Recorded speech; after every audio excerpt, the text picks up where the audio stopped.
I woke to the sound of machines changing rhythm. The steady beeping that had become my lullaby over the past 3 months suddenly accelerated, then stuttered into an irregular pattern that made my heart stop completely. My hand tightened around his before I could think. The platinum ring on my finger caught the dim light from the medical equipment, heavy and cold against my skin. Valentina's ring, my sister's ring, the lie I'd been wearing for 92 days straight. The digital clock on the wall read 4:23 a.m. I'd been dozing in the chair beside Lorenzo Ricci's hospital bed, my neck stiff from the awkward angle, my body exhausted from another night of keeping vigil over a man I barely knew. A man I was pretending to love. A man whose real fiancé was buried in a cemetery across town.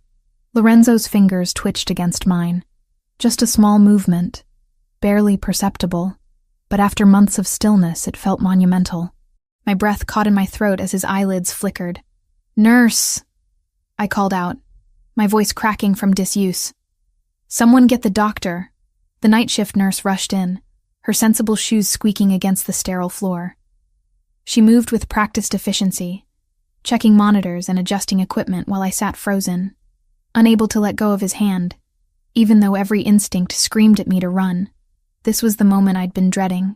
The moment when Lorenzo Ricci would wake up, and I'd have to look into his eyes and continue the most elaborate lie of my life. Dr. Patel entered next, followed by 2 other medical professionals whose names I'd learned but couldn't recall through my panic. They swarmed around the bed, their movements coordinated and calm in a way that made my own racing heartbeat feel even more chaotic. "Mr. Ricci, can you hear me?" Dr. Patel's voice was clear and authoritative. "If you can hear me, squeeze the hand you're holding." Lorenzo's fingers pressed against mine. The sensation traveled up my arm like electricity, equal parts relief and terror. "Good. That's very good." Dr. Patel continued his examination, shining a light into Lorenzo's eyes, asking questions that received no verbal response but small physical acknowledgments. Finger squeezes, slight head movements, the basic building blocks of consciousness returning after 3 months of darkness. I wanted to pull away, to give the medical team space to work, but Lorenzo's grip on my hand tightened whenever I tried to shift, even unconscious, even barely awake. Some part of him recognized the presence beside him and refused to let go. After what felt like hours, but was probably only 20 minutes, Dr. Patel stepped back. "He's coming out of it. The next few hours will be critical. We'll need to monitor him closely, but this is the best sign we've had since the accident. The accident. The sanitized word for the ambush that had killed my sister and nearly killed the man in this bed. The event that had shattered multiple lives and rebuilt mine into this precarious house of cards. Dr. Patel left to update his charts and alert the Ricci family. The nurses adjusted equipment one final time before retreating to give us privacy. And then it was just me and Lorenzo in the quiet pre-dawn darkness, his hand still holding mine, his chest rising and falling with increasing steadiness. His eyes opened slowly, struggling against the weight of medication and trauma. The color was exactly as I remembered from the photos I'd studied obsessively. Dark brown, nearly black in this lighting, with a depth that suggested intelligence and calculation. Eyes that had looked at my sister with love. Eyes that would look at me now expecting to see her. His lips moved, forming sounds that didn't quite become words. I leaned closer, my heart hammering so hard I wondered if he could hear it. "Val," the name emerged as barely more than a whisper, rough from months of disuse. The name that wasn't mine. The identity I'd stolen. The sister I'd buried. "I'm here," I said, because what else could I say? The lie had already been told. The family had made their choice, and I'd agreed to it because I'd been desperate, grieving, and convinced it would only be temporary. Just until he wakes up, they'd said. Just until he's stable. Just until he can handle the truth. But looking at him now, at the confusion and pain and desperate hope in those dark eyes, I realized the truth might destroy him more thoroughly than any physical injury. His eyes closed again, consciousness slipping away as quickly as it had come, but his hand remained tight around mine, an anchor in whatever darkness still pulled at him. The door burst open, and Isabetta Ricci rushed in, her elegant silk robe barely concealing the pajamas underneath, her carefully maintained composure shattered by 3 months of waiting and praying. At 56, she was still beautiful in that effortless way wealthy women achieve through good genetics and better skincare. Her dark hair only lightly threaded with gray, her face lined with worry but not yet age. Is he... She couldn't finish the question. Her hand pressed to her mouth as she stared at her son. He opened his eyes, I said, standing to give her access to the bedside. He said... I hesitated, swallowing the guilt. He said my name. Isabetta's eyes filled with tears. She reached for me, pulling me into an embrace that felt both genuine and suffocating. Thank God. Thank God you were here. Thank God you stayed. I'd stayed because they'd asked me to. Because Valentina's body was barely cold when Isabetta had shown up at my tiny apartment with wet eyes and desperate hands, explaining that Lorenzo needed stability to survive, that the shock of losing his fiancée on top of his injuries might kill him, that I looked exactly like Valentina, and could I please just pretend for a little while, just until he's stronger, she'd said. Just until he can handle the truth, she'd said. Just this once, she'd said. But once had turned into days, then weeks, then months, and now here I stood, wearing my dead sister's ring and accepting congratulations for a vigil I'd kept under false pretenses. You saved him, Isabetta whispered against my hair. By being here, by giving him something to fight for, you saved my son. The words should have felt like absolution. Instead, they felt like a noose tightening around my neck. Over the next 5 days, the hospital room became a revolving door of medical professionals, family members, and quiet moments where I sat alone with Lorenzo, watching him drift in and out of consciousness like someone learning to swim in shallow water. The neurologist confirmed no major brain damage. The physical therapist outlined an aggressive rehabilitation program. The psychiatrist suggested that memory issues and disorientation were normal after prolonged coma and would likely resolve with time. No one mentioned that sometimes people forget entire relationships. No one warned that he might not remember my sister clearly. No one prepared me for the possibility that my deception might work because Lorenzo's own mind was helping me lie. I wore the wine-colored uniform of a private nurse over my deception, a costume that gave me purpose and distance simultaneously. The hospital staff assumed I was family. The Ricci family knew better but played along, and Lorenzo, when he was conscious, simply accepted my presence the way someone might accept sunrise. Expected, natural, unquestioned. Anthony Ricci appeared on the second day, taking up residence in the corner of the room like a well-dressed shadow. At 32, he'd aged faster than his younger brother, the weight of helping run the family business, etching lines around his eyes and mouth that no amount of expensive grooming could erase. His light brown hair was carefully styled, his blue eyes sharp and assessing in a way that made me want to hide. He watched me, not obviously, not threateningly, but with the steady attention of someone conducting an inventory, checking boxes, looking for discrepancies. "You're holding up well," he commented on the third day, his voice neutral as he sipped espresso from a cup that probably cost more than my rent. "I'm doing what anyone would do," I replied, adjusting Lorenzo's blanket with hands that had learned to be careful around medical equipment. Most people would have left by now. His eyes tracked my movements. The shock, the trauma, the uncertainty. Most people wouldn't sit vigil for 3 months beside a hospital bed. My throat tightened. Was this a test? Did he suspect? "I love him," I said, and the lie tasted like ash. Anthony nodded slowly, but something in his expression suggested he was filing the conversation away for later examination. Valentina always was devoted, even when things were difficult. I didn't know what things he meant. I didn't know the intimate details of my sister's relationship with Lorenzo, beyond what I'd gleaned from letters and photos and careful questioning of Isabetta. Every conversation was a minefield where one wrong step could expose everything. On the 5th night, everything changed. I was alone with Lorenzo when his eyes opened with a clarity that hadn't been there before. The hazy confusion of the previous days had burned away, leaving behind focused intelligence that made my stomach clench with fear. "Valentina." His voice was stronger now, rough but functional. His hand found mine on the bed rail. "You're really here." "I'm really here," I confirmed, sitting in the chair I'd worn smooth over months of waiting.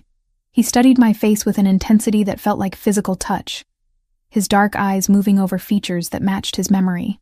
I'd been grateful, in a sick way, that Valentina and I had been identical twins. Different haircuts, different personalities, but the same face down to the placement of freckles and the curve of our lips. "What happened?" he asked. I remember pieces, glass, screaming, pain, but it's all fragmented. This was the story Isabetta and I had rehearsed, the official version that explained his injuries without revealing that Valentina had died beside him. "There was an ambush," I said carefully, keeping my voice steady. "We were at dinner at our favorite restaurant downtown. The triad hit the car on the way home. You protected me. You pushed me down when the shooting started." Lorenzo's jaw tightened, muscles working beneath skin that had lost weight during his coma, but still held the structure of a strong man. "And you? Were you hurt?" "Minor injuries," I said, which was true for me but would have been a lie for Valentina. "Nothing serious. I was lucky." "Lucky," he repeated, and something dark crossed his expression. "We were attacked, and you call it lucky." "We survived," I amended. "That's what matters." His thumb traced circles on the back of my hand, a gesture that should have felt intimate but instead felt like he was testing the shape of my bones, confirming my reality. "How long?" 3 months, 1 week, and 4 days. He closed his eyes, processing. When he opened them again, there were tears gathering at the corners. "You stayed. Through all of it, you stayed. Where else would I be?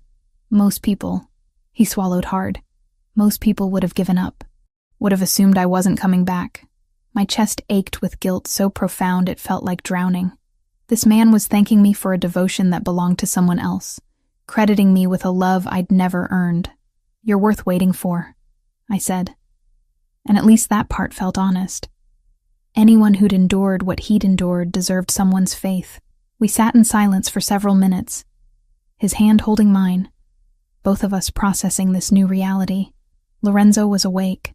The temporary deception I'd agreed to was about to become an active daily performance, and I had no idea how long I could maintain it before the weight of the lie crushed us both.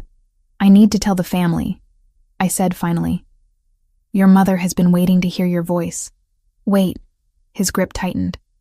"Just give me a minute more. With you, before everyone else comes and it becomes chaos." So I stayed.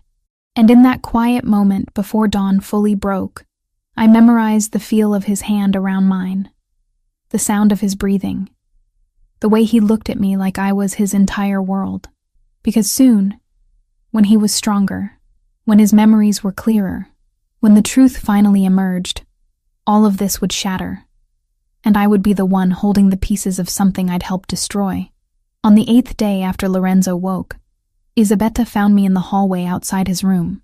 The private wing of the hospital was quiet, expensive, designed for families who could afford privacy alongside their suffering. She touched my shoulder gently, her fingers cold even through my uniform. "You're doing the right thing," she said quietly. "I know this is difficult. I know it's not what you signed up for. But Lorenzo needs this stability to recover properly."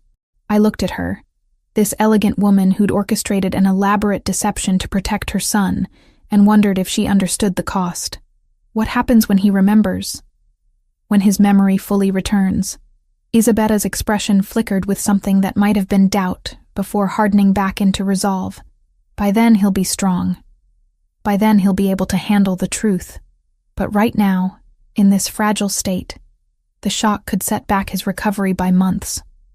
Or worse. "You're asking me to build a relationship on lies. I'm asking you to give my son time to heal." Her voice dropped to barely above a whisper. "Please, Lucia. For Valentina. Don't you think she'd want her sister to protect the man she loved?" That was the cruelest part of the manipulation. She was probably right. Valentina would have asked me to do exactly this. My sister had loved Lorenzo with a fierce completeness I'd envied from the safe distance of my own lonelier life. She would have moved mountains to protect him. So I was moving them for her. I nodded once, agreeing again to a deception that grew heavier with each passing day. Isabetta squeezed my shoulder in what I supposed was meant as comfort, then returned to her son's room where she could be the concerned mother without the burden of orchestrating lies. I stood alone in the hallway, the ring on my finger catching the harsh hospital lights, and wondered how far into the quicksand I could walk before I lost the ability to pull myself back out. 2 weeks after Lorenzo opened his eyes for the first time, the private medical wing of the Ricci mansion became his personal rehabilitation center. The family had spared no expense, converting an entire section of the East Wing into a state-of-the-art facility, complete with equipment that looked like it belonged in an Olympic training center rather than a private home. I watched from the doorway as Lorenzo attempted to lift a weight that probably weighed less than 5 pounds. His arm shook with the effort, muscles that had once been powerful now atrophied from months of disuse. Sweat beaded on his forehead, despite the climate-controlled comfort of the room. "Again," the physical therapist commanded, a stern woman named Patricia, who'd been hired specifically because she didn't coddle her patients. 10 more repetitions. Your body remembers how to do this." Lorenzo's jaw clenched as he pushed through another lift. I could see the frustration etched into every line of his face, the rage at his own weakness barely contained beneath a veneer of compliance. This was a man accustomed to control, to power, to bodies that obeyed his commands. Being trapped in flesh that betrayed him at every turn was perhaps worse than the coma itself. When Patricia finally called for a break, Lorenzo's eyes found mine across the room. There was something raw in his gaze, a vulnerability he probably hated anyone witnessing. "You don't have to watch this," he said, his voice rough. "It's not exactly inspiring." "I don't mind," I replied, moving closer. The wine-colored nurse uniform I'd continued wearing gave me an excuse to be present, a professional reason to hover. "You're doing better than you think. I can barely lift a child's toy without shaking. 3 weeks ago you couldn't open your eyes. Progress isn't always dramatic." He studied me for a long moment, and I fought the urge to look away. Valentina wouldn't have looked away. Valentina had been confident, unflinching, the kind of woman who met intensity with her own fire. I was learning to mirror that strength even when my instincts screamed to retreat. "Stay," he said finally. "If you're going to be here, make yourself useful." So I did. Patricia showed me how to support his arm during certain exercises, how to count repetitions, how to adjust his posture when it started to falter. The work was intimate in ways that made me hyper-aware of every point of contact between us. My hands on his shoulder, his breath against my neck when I leaned close to check his form, the heat of his body despite the cool air. We were building something, but it wasn't love. It was a careful architecture of trust constructed on unstable ground, and I knew with sick certainty that when the foundation eventually gave way, the collapse would bury us both. The days settled into a rhythm that felt both comfortable and dangerous. Mornings began with breakfast in the formal dining room, the Ricci family gathering around a table that could have seated 20, but felt intimate with just the 5 of us. Lorenzo, Isabetta, Anthony, myself, and occasionally Lorenzo's Uncle Vincent, who handled the family's legitimate business interests. I'd memorized details about Valentina's life with obsessive thoroughness, but breakfast conversations still terrified me. Inside jokes I didn't understand. References to events I hadn't attended. The constant fear that someone would mention something specific and expect me to remember details I'd never known. "Do you remember the last time we were all together like this?" Isabetta asked one morning, passing a basket of fresh pastries. "Before the accident, at Anthony's birthday dinner?" My mind went blank. I had no idea what had happened at Anthony's birthday dinner. I didn't know if Valentina had given a speech or gotten drunk or argued with someone. The gap in my knowledge yawned like a chasm. "Feels like a lifetime ago," I said carefully, hoping the vague response would suffice. Lorenzo reached for my hand under the table, squeezing gently. "We're making new memories now. That's what matters." The relief that flooded through me felt like betrayal. He was protecting me from scrutiny without realizing I needed protection. His kindness made the deception worse. Anthony watched the exchange with unreadable eyes. He'd been doing that more frequently, observing interactions with the focus of someone solving a puzzle. I couldn't tell if he suspected something, or if this was simply his nature. The older brother who'd learned to be cautious in a world where trust could be weaponized. Afternoons belonged to physical therapy. Patricia came for the formal sessions, but Lorenzo pushed himself beyond the scheduled hours, determined to reclaim his strength through sheer force of will. And I found myself staying long after Patricia left, helping with exercises that probably didn't require assistance, but gave me a reason to be close to him. During the third week, something in Lorenzo snapped. He'd been attempting to do push-ups, a modified version that Patricia had demonstrated, but his arms gave out halfway through the third repetition. He crashed to the mat with a grunt of frustration that rapidly escalated into rage. Before I could react, he was on his feet and punching the wall with his right hand, the impact echoing through the room like a gunshot. Once, twice, 3 times, each blow powered by fury at his own limitations. "Lorenzo, stop!" I grabbed his arm, trying to pull him back before he did serious damage. His knuckles were already bleeding, skin split over bone. He froze at my touch, chest heaving, eyes wild with something that looked dangerously close to despair. For a moment we stood there, his arm tense under my grip, both of us breathing hard. "Let me see," I said quietly, releasing him to examine the damage. His hand trembled as I turned it palm up, blood welling from multiple splits across his knuckles. I guided him to sit on the weight bench and retrieved the first aid kit I'd learned to keep stocked in the therapy room. Gauze, antiseptic, bandages, the supplies of damage control. He watched in silence as I cleaned the wounds with careful efficiency, dabbing away blood with gauze soaked in antiseptic. The alcohol must have stung, but he didn't flinch, didn't make a sound. His eyes tracked my movements with laser focus, cataloging the professional precision of my technique. "You're good at that," he observed. "Too good for someone who's never had medical training." My heart stuttered, but I kept my hands steady. "I learned after the accident. I wanted to be prepared in case..." I trailed off, letting implication fill the gap. "In case you got hurt again. In case I needed to help you." The lies were becoming easier to tell, which terrified me more than the awkward fumbling had. "Prepared," he repeated, and I couldn't tell if he believed me or was simply choosing to accept the explanation. "You've thought of everything." Someone had to. I wound clean gauze around his knuckles with practiced care, securing it with medical tape. "Your physical therapist would kill me if I let you damage yourself before she could push you properly." The corner of his mouth lifted in something that wasn't quite a smile.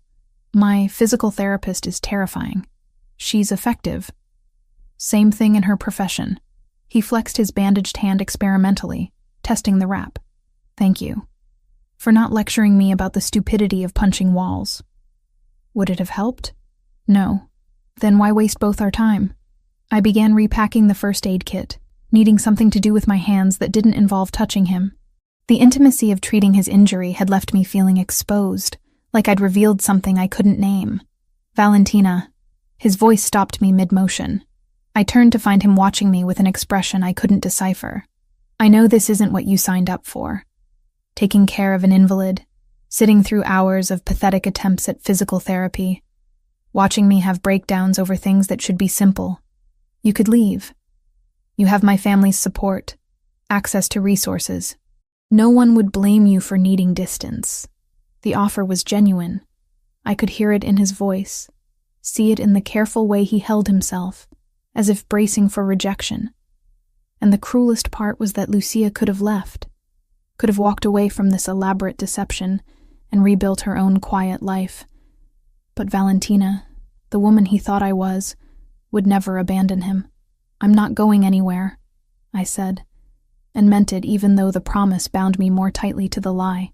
"You think this is the hardest thing I've ever done? Lorenzo, I watched machines breathe for you for 3 months. This is nothing." Something in his expression cracked, vulnerability bleeding through the careful control. "I don't deserve you." The words hit like a physical blow. He was right, but not in the way he meant. I was the thing he didn't deserve, the poison disguised as medicine, the betrayal wearing his fiancé's face. "Let's agree to disagree on that," I managed, forcing lightness into my tone. "Now, do you want to try those push-ups again, or should we call it for today?" Again. The determination was back, burning away the momentary weakness.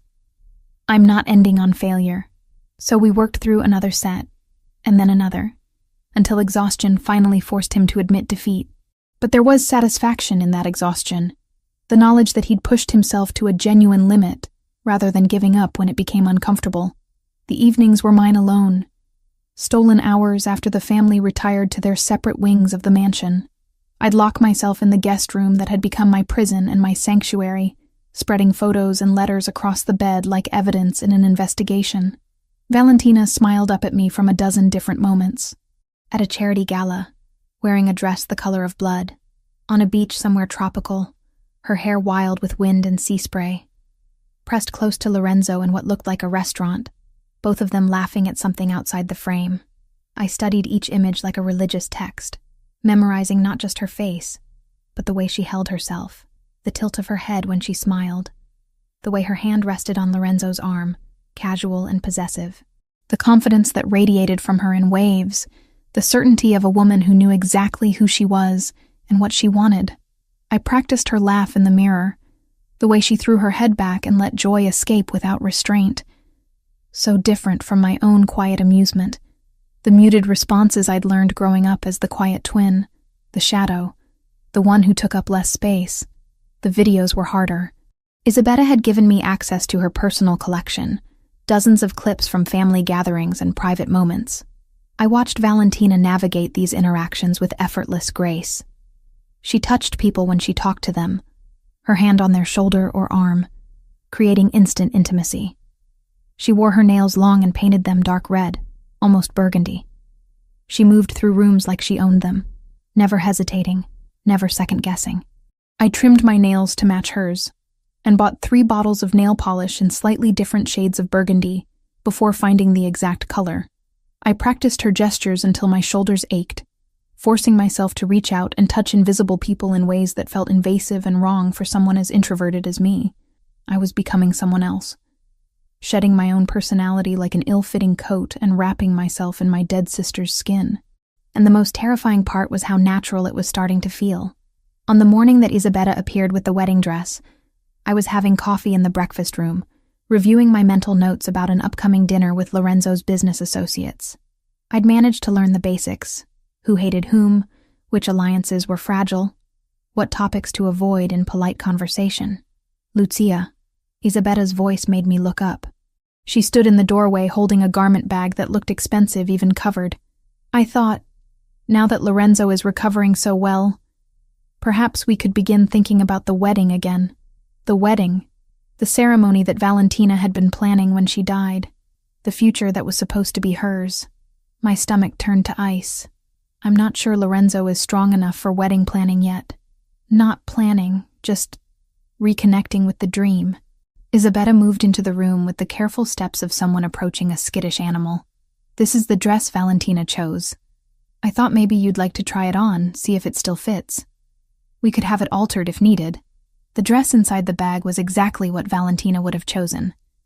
Champagne silk with French lace overlay, elegant without being ostentatious, the kind of dress that whispered wealth rather than shouting it.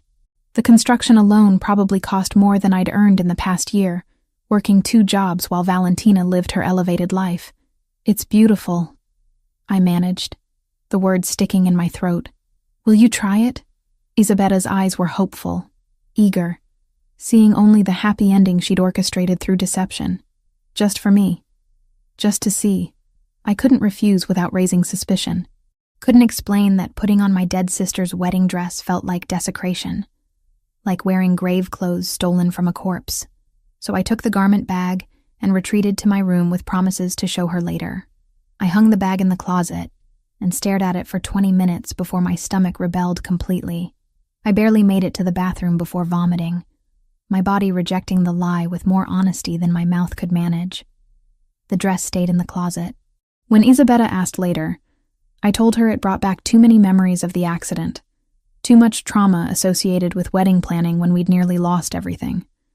I needed more time. She accepted the explanation with sympathy, storing the dress away without argument. But I caught Anthony in the hallway afterward, his lean frame propped against the wall, in a pose that was too casual to be coincidental. "Difficult day?" he asked, his blue eyes tracking my movements with uncomfortable precision.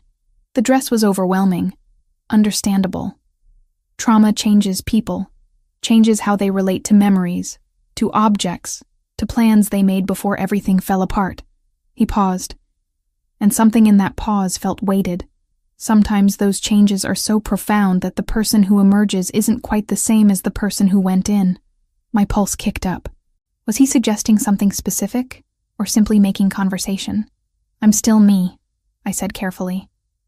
Just adjusting. Of course. Anthony pushed off the wall. Just remember that changes need to be monitored, for everyone's safety. That's all I'm saying. He walked away before I could respond, leaving me alone in the hallway with the sick certainty that he suspected something. Maybe not the full truth, but enough to be watching, enough to be dangerous. That night, everything shifted again. I was helping Lorenzo with his final exercises of the day, supporting his weight as he attempted single-leg balances that tested both strength and coordination. His hand gripped my shoulder for stability, his body pressed close enough that I could feel the heat of exertion radiating from his skin. "That's good," I said, as he held the position for a count of 10. Patricia would be impressed. Patricia is never impressed. I was but there was satisfaction in his voice, the pleasure of measurable progress. When he finally lowered his foot back to the ground, he didn't immediately release his grip on my shoulder. We stood there in the quiet therapy room, closer than necessary, his breathing still elevated from the exercise. Lucia. He rarely used my first name, usually opting for pet names or nothing at all. Hearing it now felt significant. "Can I ask you something?" "Of course." "Do I seem different to you?" "Since waking up?" The question caught me off guard. "Different how?" "I don't know. That's why I'm asking." His hand slid from my shoulder but didn't go far, settling at the curve of my waist instead. "The doctors say some memory issues are normal, that certain details might be hazy, but it feels like more than that sometimes. Like I'm seeing things with new eyes, and not sure if the newness is because of the coma, or because the things themselves have changed." My heart hammered against my ribs. "What kinds of things?" "You." His thumb traced a small circle against my hip through the fabric of my uniform. "The way you move. The way you talk. Small things that don't match my memories but could just be time distorting everything." This was dangerous territory. I needed to redirect before he started cataloging specific discrepancies. 3 months is a long time. We've both been through trauma. Maybe we're both different now. He considered this, his dark eyes searching my face for something I couldn't name. Maybe, or maybe I'm finally seeing clearly for the first time. Before I could process what that meant, he leaned in and pressed his lips to mine. The kiss was brief, tentative, a question rather than a statement. His mouth moved against mine with careful uncertainty, testing boundaries and reactions. I froze for a critical second, before remembering that Valentina would have kissed him back, would have met his uncertainty with confidence. So I responded, my lips parting slightly, one hand coming up to rest against his chest, where I could feel his heart beating as rapidly as my own. The kiss deepened fractionally before he pulled back, his expression unreadable in the dim lighting of the therapy room. "Sorry," he said, though he didn't look particularly sorry. I should have asked first. "You don't need permission to kiss your fiancé." The words came out steady despite the chaos in my chest. This was my first kiss with Lorenzo Ricci, but for him, it should have been one of hundreds, thousands, a familiar act rather than an exploration. It felt like I did. His hand was still on my waist, warm and grounding, like we're starting over somehow. Maybe we are. Maybe that's not a bad thing. He nodded slowly, processing. When his hand finally dropped and he stepped back, I saw calculation behind his eyes, thoughts moving in patterns I couldn't track. He was filing this moment away, adding it to whatever internal database he was building. Testing me, I realized. He'd been testing to see if the kiss felt right, if my responses matched his memories, if the woman standing in front of him was the same one he'd planned to marry. And I had no idea if I'd passed or failed. 6 weeks after Lorenzo opened his eyes in that hospital bed, he moved through the mansion's gym with a fluidity that seemed impossible for someone who'd spent 3 months in a coma. The doctors called it remarkable. Patricia called it stubborn determination overriding medical science. I called it terrifying, because the stronger Lorenzo became physically, the sharper his mind grew, and a sharp mind was dangerous when it started noticing inconsistencies. "Your form is improving," I observed from my usual position near the weight bench. watching him complete a set of pull-ups that would have been impressive for anyone, let alone someone still technically in recovery. He dropped to the ground with barely a grunt, reaching for the towel I'd learned to keep ready. Muscle memory is a strange thing. My body remembers what to do even when my conscious mind doesn't. There was something weighted in that statement, an undercurrent I couldn't quite identify. Lorenzo had been making comments like that more frequently, observations about memory and recognition that felt like tests I didn't know how to study for. The mind heals slower than muscle, I offered, handing him a water bottle. Give it time. Time. He took a long drink, his eyes never leaving mine. Everyone keeps telling me to give things time. As if waiting long enough will make the pieces fit together the way they're supposed to. My stomach tightened, but I kept my expression neutral. Are the pieces not fitting? Some are. Some aren't. I can't tell yet if it's because the puzzle changed or because I'm trying to force the wrong pieces into place. Before I could formulate a response that didn't sound defensive, his phone buzzed with an incoming message. He glanced at the screen and his entire demeanor shifted, the introspective man disappearing behind the mask of a businessman with decisions to make. I have a meeting in an hour, he said, already moving toward the door. Russian suppliers. Anthony wants me present even though he's been handling them fine without me. Do you need anything? The question came automatically. Part of the role I'd been playing for so long it was becoming reflex. Just be there. He paused in the doorway. I like having you in the room during business discussions. You notice things. The comment should have pleased me. Instead, it sent ice through my veins. Noticing things was exactly what I couldn't afford for him to do. The meeting took place in Lorenzo's study, a wood-paneled room that smelled of leather and old money. Anthony was already there when I arrived, along with two men I recognized from previous gatherings. Vincent Ricci, Lorenzo's uncle who handled legitimate business operations, and a man whose name I'd learned was Joseph Bellini, some kind of financial advisor. The Russians arrived exactly on time, 3 men in dark suits who carried themselves with the careful posture of people accustomed to violence. Their leader, a broad-shouldered man with graying temples, introduced himself as Dmitry Volkov. I took my usual seat in the corner, the position Isabetta had told me Valentina always occupied during business meetings. Close enough to observe, far enough to appear decorative rather than participatory. The men settled around Lorenzo's desk, and the negotiation began. They spoke in English, mostly, their accents ranging from heavy to barely noticeable. The discussion centered on shipping routes and percentage splits, the kind of details that should have been boring but carried undertones of threat in every number proposed. Dimitri's second, a younger man with cold blue eyes, made a comment to his colleague in rapid Russian. Something about adjusting the percentages when the boss wasn't looking, skimming off the top. The kind of side conversation meant to be private, assumed to be safe because who in an Italian crime family would speak Russian? That would be unwise, I said, before I could stop myself, the words emerging in flawless Russian. Mr. Ricci has excellent accountants. The room went absolutely silent. Every head turned toward me.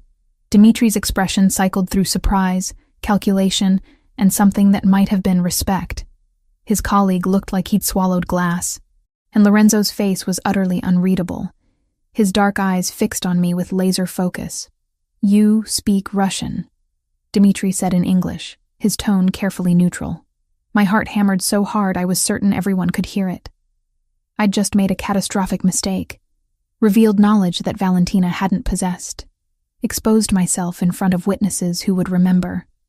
I've been learning, I said, keeping my voice steady through sheer force of will. After the attack, I thought it would be wise to understand what our international associates are saying. For security purposes, Lorenzo's fingers drummed once against his desk, a controlled movement that somehow conveyed volumes. An excellent precaution, he said smoothly. Perhaps we should conduct the rest of this meeting assuming everyone understands everyone. Transparency builds trust, doesn't it, Dmitri? The Russian inclined his head, and the negotiation resumed with notably more careful language from all parties. But I felt Anthony's eyes on me throughout the rest of the meeting, watching, assessing, filing away this new piece of information into whatever mental database he was constructing. When the Russians finally left 90 minutes later, their deal agreed upon and hands shaken, I tried to slip out with them. Lorenzo's voice stopped me at the door. A moment, please. I turned back to find the study empty, except for Lorenzo and Anthony. The brothers stood near the desk, their body language eerily similar despite their different coloring. Both had their hands in their pockets. Both wore expressions of polite interest that didn't reach their eyes. "When did you learn Russian?" Lorenzo asked, his tone conversational, but his gaze sharp. "I've been studying for a few months. Online courses, mostly.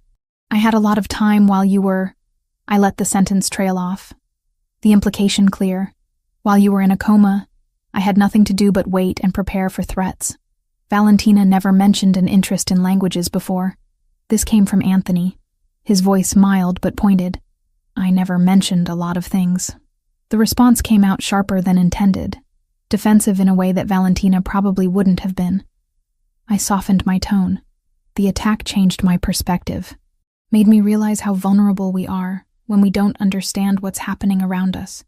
Lorenzo studied me for a long moment, and I forced myself to hold his gaze, even though every instinct screamed to look away. Finally, he nodded. That was well done today. Dimitri's people won't try to cheat us now that they know we understand them. The dismissal was clear. I escaped to my room and sat on the edge of the bed with shaking hands, replaying the scene over and over. How many other mistakes had I made without realizing? How many small discrepancies had Lorenzo and Anthony catalogued, building toward a conclusion I couldn't afford for them to reach? 2 days later, the family gathered for dinner in the formal dining room. It was a Thursday, which meant Isabella had asked the chef to prepare traditional Italian dishes, rather than the fusion cuisine she sometimes favored for more casual meals. The table was set with china that probably cost more than a car, crystal glasses that caught the light from the chandelier overhead, and enough silverware to confuse someone who hadn't spent weeks memorizing proper dining etiquette from online videos. I'd learned to navigate these dinners through careful observation and strategic silence. Let others lead conversations. Smile at jokes even when I didn't fully understand the context. Never volunteer information that might contradict something Valentina had said or done months ago. The first courses passed without incident. Conversation flowed around topics I'd learned to track. Business developments that skirted the line between legal and not. Family friends experiencing various dramas, speculation about rival families and their movements. Then Isabella gestured to the staff, and they brought out the main course. "Pumpkin gnocchi," she announced with clear pleasure. I asked Chef Mario to make Valentina's favorite tonight. It's been so long since we had it. And with Lorenzo recovering so well, I thought it would be nice to celebrate with the things we love. The plate set in front of me looked beautiful, pillowy gnocchi in a brown butter sage sauce that smelled rich and earthy. Around the table, everyone made appreciative noises and began eating. I picked up my fork and took a bite. The flavor was fine. Good, even, by objective standards. But I'd never particularly enjoyed pumpkin and savory dishes. Found the sweetness awkward against the sage and butter. My face must have done something, some micro-expression of disappointment or distaste. Because when I looked up, Lorenzo was watching me with that focused intensity that had become increasingly common. "You don't like it," he observed quietly. Everyone's attention swiveled to me. Isabella's face fell slightly, confused and concerned. Anthony's eyes narrowed fractionally. Vincent paused mid-bite. "No, it's delicious," I said quickly, taking another forkful to prove the point. "I was just thinking about something else. It's perfect, really. You used to say this was your favorite dish." Lorenzo's voice was still quiet, but there was steel underneath the casual tone. "You'd request it for every birthday, every celebration. You'd eat it until you were sick." The bite of gnocchi turned to paste in my mouth. I swallowed with difficulty, scrambling for an explanation that would make sense. "Tastes change," I managed. "After the accident, after everything, I guess my preferences shifted. Trauma does that sometimes." The excuse was wearing thin. I could see it in the way Lorenzo's jaw tightened, the way Anthony set down his fork with deliberate care. How many times could I blame the accident for being a different person before they stopped accepting the explanation? "Of course," Isabella said, rushing to fill the uncomfortable silence. "That makes perfect sense. Our bodies and minds process trauma in unexpected ways. Would you like Chef Mario to prepare something else?" "No, this is fine, really." I forced myself to eat more. to clean my plate like someone who was simply being polite, rather than someone choking down evidence of her own deception. The rest of dinner passed in stilted conversation that everyone pretended was normal, but the damage was done. Another crack in the facade. Another reason for Lorenzo to question whether the woman sitting across from him was the same one he'd planned to marry. In the 8th week after Lorenzo's awakening, I started noticing the surveillance. It was subtle at first. A black SUV parked across from the cafe where I'd stopped for coffee. The same vehicle idling near the boutique where I'd gone to pick up alterations on one of Valentina's dresses that didn't quite fit my slightly different proportions. A glimpse of it in my rearview mirror on the drive back to the mansion. By the 3rd sighting, I was certain. Someone was following me. My first thought was the triad. Some delayed retaliation for the attack that had put Lorenzo in a coma. But the surveillance felt too obvious, too consistently visible. If they wanted to hurt me, they wouldn't advertise their presence, which meant it was someone else. Someone who wanted me to know I was being watched. On the 4th day of noticing the SUV, I pulled into the mansion's driveway and parked near the garden entrance rather than the main house. I waited, counting seconds, until the black vehicle rolled to a stop just outside the property gates. Then I got out and walked directly toward it. The driver's window rolled down as I approached, revealing Anthony's carefully neutral expression. He sat behind the wheel himself rather than using a driver, which somehow made the whole thing worse. This wasn't delegated surveillance. This was personal. "Are you planning to follow me everywhere?" I asked, keeping my voice level despite the anger and fear churning in my gut. "Just conducting due diligence." He turned off the engine and stepped out of the vehicle, his tall frame unfolding with casual grace. Standard security protocol after an attack like the one you and Lorenzo survived. "We've been monitoring everyone close to the family. For 8 weeks? For as long as necessary." He leaned against the SUV, the picture of relaxation except for his eyes, which missed nothing. You'd be surprised what people reveal when they think they're alone. The threat was barely veiled. "What exactly are you looking for?" Anthony smiled, but it was the kind of smile that made my blood run cold. Inconsistencies, gaps, anything that doesn't quite fit the pattern we expect. "And have you found any?" The question was a risk, but I needed to know how much he'd discovered. "Let's not play games, Lucia." The use of my real name hit like a physical blow. "I know. I've known since the 2nd week Lorenzo woke up. I hired an investigator the day after he regained consciousness, standard procedure for protecting the family from potential threats or infiltration. It took him 72 hours to confirm what I'd already suspected. My legs threatened to give out. I locked my knees, refusing to show weakness even as my entire world tilted. What did he confirm? That Valentina Moretti died in the accident. That her twin sister, Lucia Moretti, was convinced by my mother to assume her identity. That this entire charade has been orchestrated by my family to protect Lorenzo during his recovery. He pushed off from the SUV, closing the distance between us. "I know everything." "Then why haven't you told him?" My voice came out steadier than I felt. "Because my brother just came back from the dead." Anthony's expression hardened. "Because piling the death of his fiancée on top of 3 months in a coma might actually break him in ways physical therapy can't fix. Because despite the lie you're living, I believe your presence has helped his recovery. But I can't let this continue indefinitely." He pulled out his phone, tapped something, then showed me the screen. It was a calendar, with a date circled 2 weeks from now. Lorenzo will be medically cleared for full activity by this date. No more physical restrictions, no more cognitive concerns, no more excuses about trauma and healing. When he reaches that point, he deserves the truth. My throat closed around words I couldn't form. "You have 2 weeks, Anthony continued, pocketing his phone. 2 weeks to find the courage to tell him yourself, to control how the revelation happens, to at least give him the respect of honesty from someone he trusts. If you don't," he let the sentence hang, the implication clear. "You'll tell him. I'll tell him everything. And Lucia?" He waited until I met his eyes. "It will be kinder coming from you. More controlled, less catastrophic. I'm giving you a chance to do the right thing. I suggest you take it." He got back in the SUV and drove through the gates, leaving me standing alone in the driveway with the weight of a deadline crushing down on me. 2 weeks. 14 days to figure out how to confess the unconfessable. How to tell a man who'd trusted me that everything about our relationship was built on lies. How to explain that the woman he loved was dead, and I'd been wearing her life like a costume. That night, I locked myself in my room and tried to write a confession. The words wouldn't come. Every sentence I started sounded wrong, inadequate, impossible to say out loud without destroying everything. I tried again the next night, and the next, filling pages with false starts and crossed-out attempts, none of them capturing the enormity of what I'd done, or finding a way to frame it that didn't make me sound like a monster.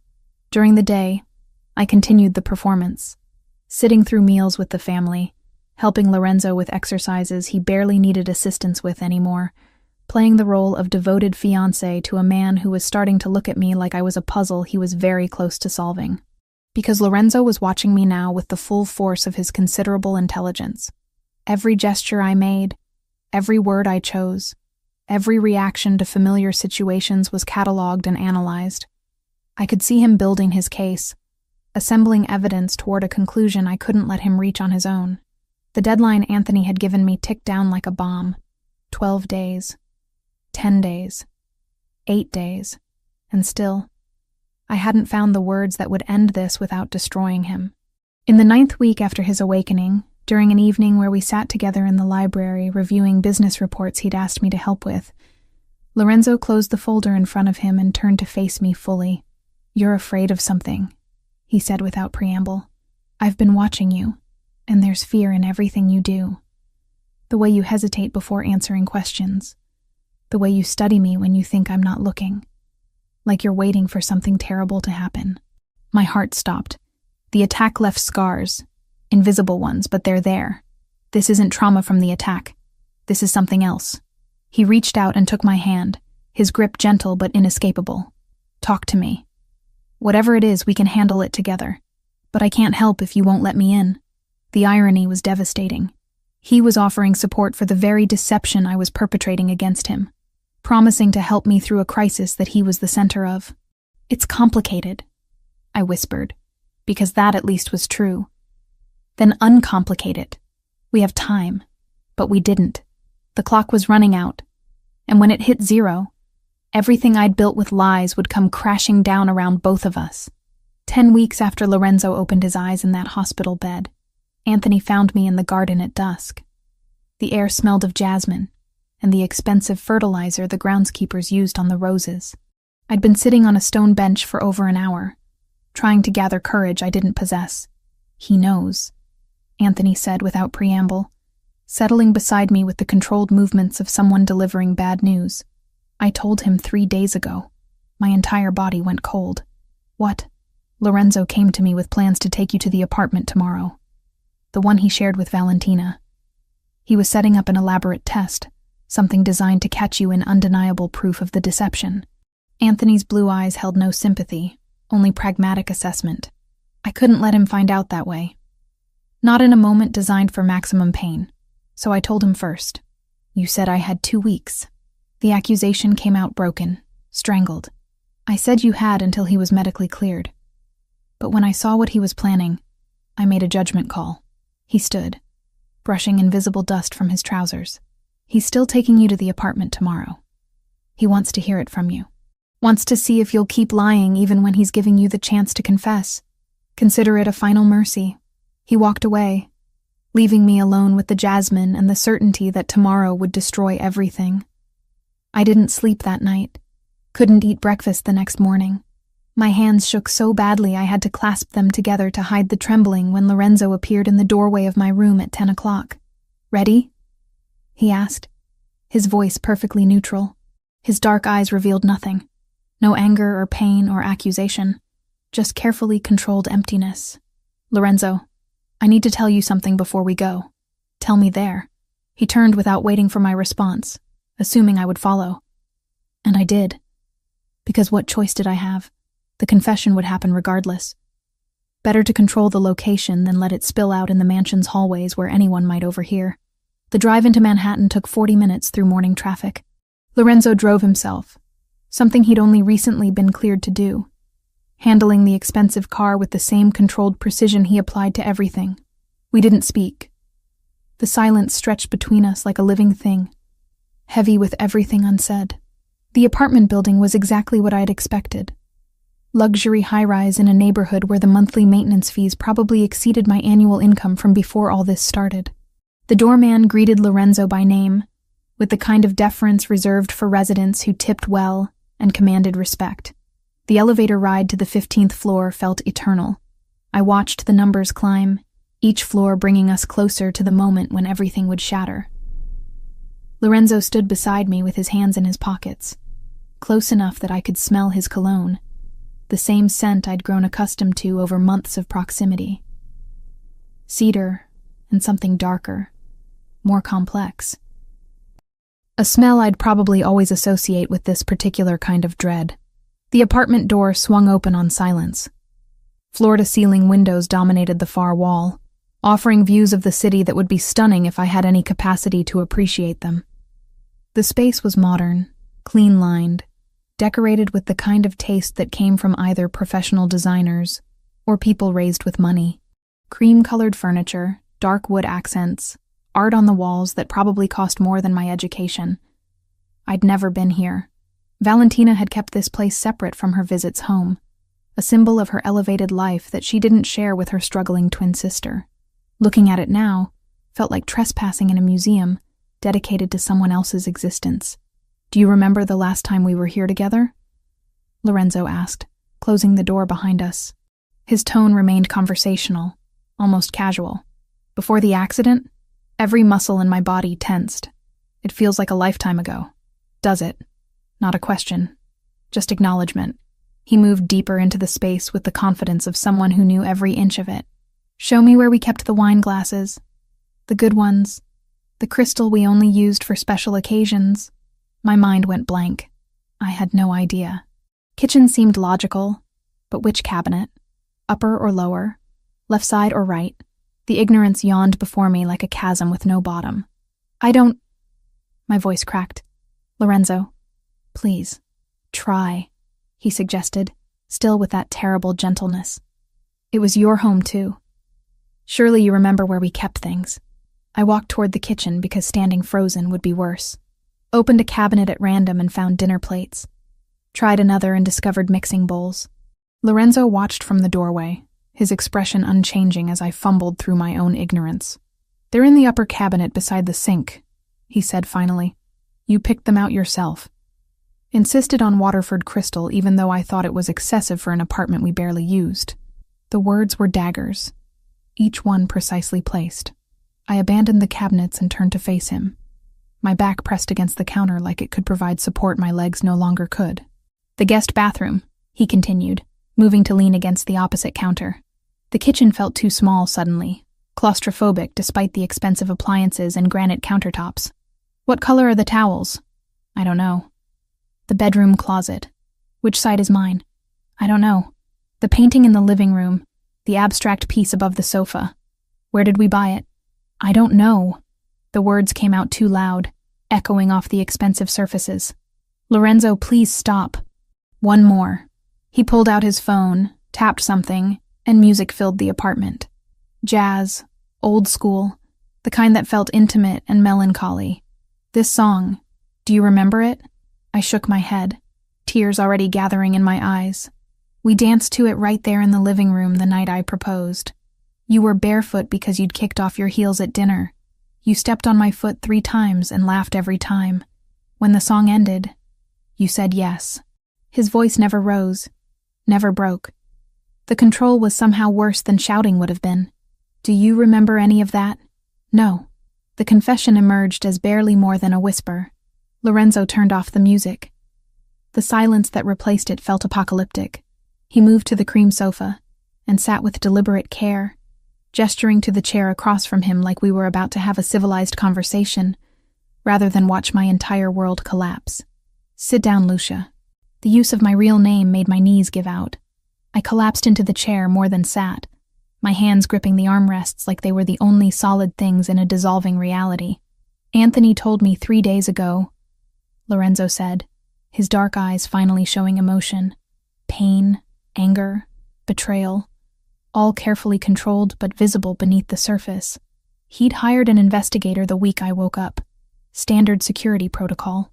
Found out the truth within days. But he kept it quiet because he was trying to protect me. Give me time to heal before hitting me with more trauma. Lorenzo, let me finish. The command was quiet but absolute. 3 days ago, Anthony came to me because he realized I was planning this exact scenario, bringing you here to prove what I'd already started to suspect. He decided it would be less cruel to prepare me first, to give me time to process before confronting you.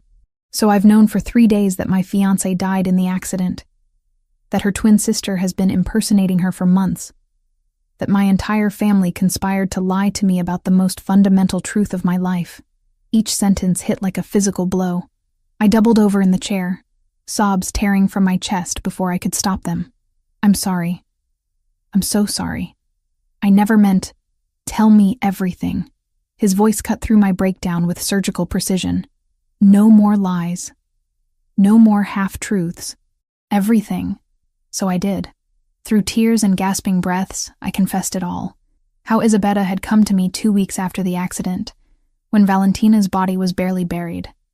How she'd explained that Lorenzo needed stability to survive, that the shock might kill him or set back his recovery permanently. How she'd convinced me it would be temporary, just until he woke up, just until he could handle the truth. I told him about studying photos and videos until my eyes burned, about practicing Valentina's laugh and gestures and the way she moved through rooms, about the terror of every meal, every conversation, every moment when someone might reference something I didn't know, about the wedding dress I couldn't bring myself to try on, about falling asleep each night, drowning in guilt. I never wanted to hurt you. I finished, my voice wrecked from crying. I thought it would be days, maybe a week or 2. I never imagined it would go on this long. Never thought I'd end up caring about you while wearing my dead sister's face. Lorenzo sat motionless throughout the entire confession, his expression carved from stone. When I finally fell silent, he didn't speak immediately. The pause stretched until I wanted to scream just to break it. Valentina died in my arms, he said eventually. I remember it now, every detail. The way the light left her eyes, the exact moment when I knew she was gone. And then I woke up months later to find her sister sitting beside my bed, wearing her ring, letting me believe in a miracle that never happened. I'm sorry. Stop apologizing. He stood abruptly, pacing to the windows and staring out at the city below. Apologies don't fix this. They don't undo months of deception. They don't bring back the woman I loved or restore the trust you all decided I didn't deserve to have. You're right. Nothing I say will fix this. My mother. He turned back to face me, and the betrayal in his eyes was almost unbearable to witness. Anthony. You. Everyone I should have been able to trust decided I was too fragile to handle the truth. Decided to play with my life like I was a child who needed protection from reality. We were trying to help. By lying to me? His control finally cracked, anger bleeding through in his raised voice. By letting me believe my fiancée survived when she's been dead this entire time? By making me fall for a ghost wearing stolen skin? The accusation hung between us. I'd known this moment would come eventually, but experiencing it was worse than any nightmare I'd imagined. Because he was right. Everything he said was completely, devastatingly right. Get out. The words were quiet again. Bled of emotion. Exhausted rather than angry. Go back to the mansion. Pack your things and get out of my life. I don't want your apologies. I don't want your explanations. I just want you gone. I stood on shaking legs. Lorenzo. Now. He turned back to the window, dismissing me without another glance. Before I say something we'll both regret more than we already do. The drive back to the mansion was a blur. I don't remember traffic or stoplights or anything beyond my hands gripping the steering wheel and the taste of tears I couldn't stop. The security gates opened automatically, recognizing my car, unaware that I was about to be exiled from the sanctuary they protected. I parked and walked straight to my room, moving on autopilot, pulled my single suitcase from the closet and started throwing in the few possessions that actually belonged to me. Most of the clothes I'd been wearing were Valentina's, altered to fit my slightly different proportions. I left them hanging where they'd always belonged, returning borrowed things to their proper owner's ghost. The sound of the door opening made me turn. Isabetta stood in the doorway, her elegant composure cracked by obvious distress. She'd been crying, I realized. Mascara smudged beneath her eyes, her carefully maintained appearance disheveled in a way I'd never seen. "Lucia, wait." She moved into the room, hands reaching toward me in supplication. "Please, let me explain." "There's nothing to explain." I continued packing, needing the mechanical activity to keep from collapsing completely. "You asked me to lie to your son." I agreed. "Now he knows and hates both of us. That's the entire story. I was trying to protect him." Her voice broke on the words. "He'd just survived a coma. The doctors said emotional trauma could set back his recovery, might even be fatal given his weakened state. I made a choice based on what I thought would keep him alive. You made a choice that destroyed his trust in everyone around him." I zipped the suitcase with more force than necessary. "That's not protection. That's manipulation disguised as love." "I know." The admission came out as a sob. Isabetta sank onto the edge of the bed, her shoulders shaking. I'd never seen her like this, stripped of the careful control that usually defined her. "I know I was wrong. I've known for weeks, maybe months, but I didn't know how to stop it once it started. Didn't know how to tell him the truth without destroying everything. For a moment, I felt something like kinship with this woman who'd orchestrated my deception. We'd both been caught in a trap of our own making, both too cowardly to choose honesty when it might have mattered. "He'll forgive you eventually," I said, picking up my suitcase. "You're his mother. He loves you even when he hates what you've done. But me?" I moved toward the door, forcing her to step aside. "I'm just the woman who impersonated his dead fiancé. He'll never forgive that." "Where will you go?" "My old apartment, if it's still available. If not, somewhere else. Anywhere that isn't here." Isabetta reached out one last time, her hand catching my arm. "I'm sorry. For all of it. For asking you to do this. For not stopping it sooner. For ruining your life along with my son's." I looked at her tear-stained face and felt empty of everything except exhaustion. "I know you are. That doesn't change anything." I pulled away and walked out, leaving her crying in the room that had been my prison and my haven for nearly 3 months. Down the hallway where I'd learned to walk like my sister, past the dining room where I'd pretended to love pumpkin gnocchi, through the foyer where I'd first entered as a desperate, grieving woman and became something else entirely. Anthony was waiting by the front door. Of course he was. He'd probably been tracking this entire disaster from a distance, watching the consequences of his own choices unfold. "You did the right thing," he said as I approached. "Not taking any of her things. Starting clean. I didn't do the right thing for 3 months." I set down my suitcase to open the door myself. "Don't pretend one moment of integrity erases everything that came before. Lorenzo will heal. He's stronger than you think." "I hope you're right." And I did, despite everything. Despite the anger and hurt and betrayal. I genuinely hoped Lorenzo would recover from this new trauma, that he'd find someone real to love, someone who wouldn't wear lies like jewelry. Take care of him. That was always the plan. I left without looking back, loading my pathetic single suitcase into the car and driving away from the mansion's gates. Away from Lorenzo's recovery rooms and Isabetta's tears and Anthony's careful surveillance. Away from the life I'd borrowed and the ghost I'd been channeling. My old apartment building looked smaller than I remembered. Shabbier, the paint peeling near the entrance, and the hallway smelling like someone had burned dinner 3 days ago and never opened a window. But the super still had my key because I'd never officially moved out. Just quietly stopped coming home while I played dress-up in a world that was never mine. The apartment was exactly as I'd left it. Dust covered every surface. The plants I'd been growing on the windowsill were long dead. Mail had piled up behind the door where the super had been shoving it through the slot. Bills and advertisements and catalogs addressed to Lucia Moretti, proof that this person still existed even when I'd been pretending to be someone else. I dropped my suitcase just inside the door and collapsed onto the old sofa that had been here when I moved in. Too heavy for the previous tenant to bother removing. And then I cried. Not the pretty, delicate tears from movies. ugly, gasping sobs that tore from my chest and left me shaking. I cried for Valentina, dead for months while I paraded around in her identity. Cried for Lorenzo, who'd woken from a coma to a carefully constructed lie. Cried for myself, for the person I'd been before agreeing to this deception, and would never be again. 3 days passed in a haze.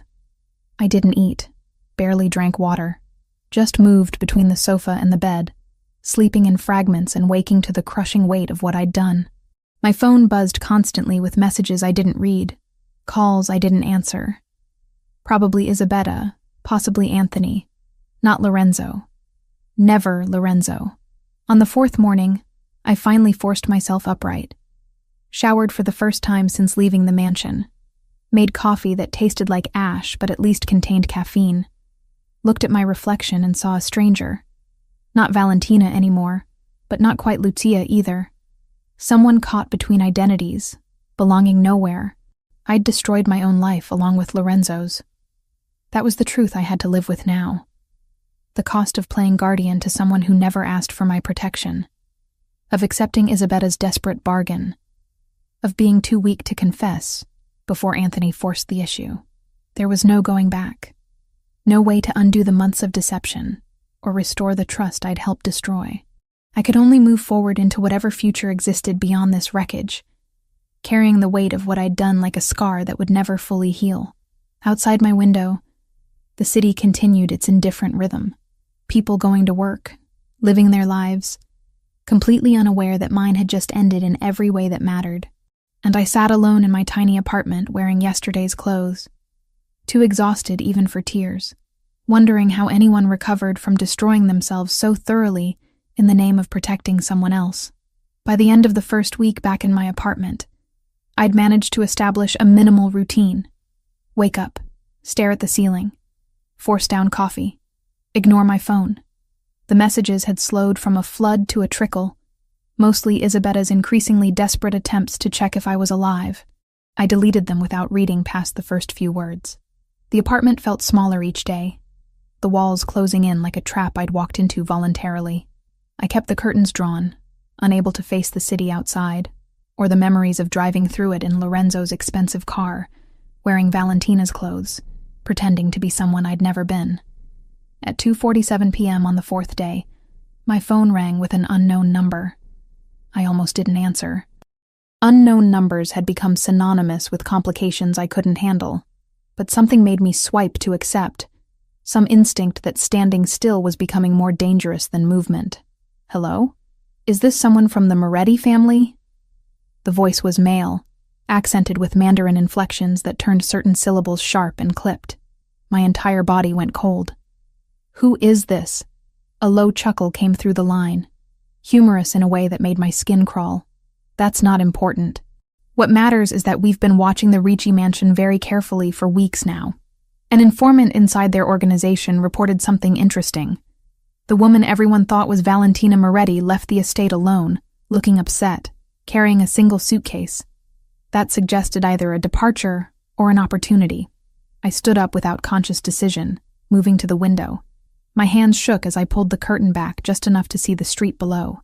A black SUV sat parked directly in front of my building. Even from 3 floors up, I could see 2 men in dark suits standing beside it, looking up at my exact window. We have excellent researchers. The voice continued conversationally. Once we knew to look for Valentina Moretti's connections, finding her twin sister Lucia wasn't difficult. Public utility records show an apartment lease in your name. Very easy to locate once we knew you existed. What do you want? My voice came out steadier than I felt.